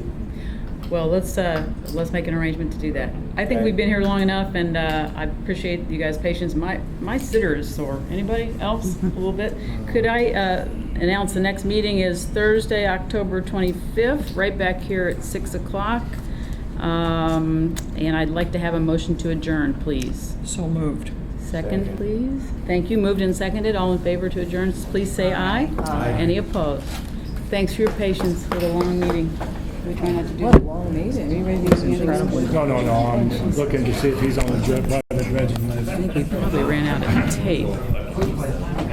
Trying to shut it off. Yeah, how you doing, buddy? Can you see it? See you. We don't know how to shut it off. I'll stop it. We're about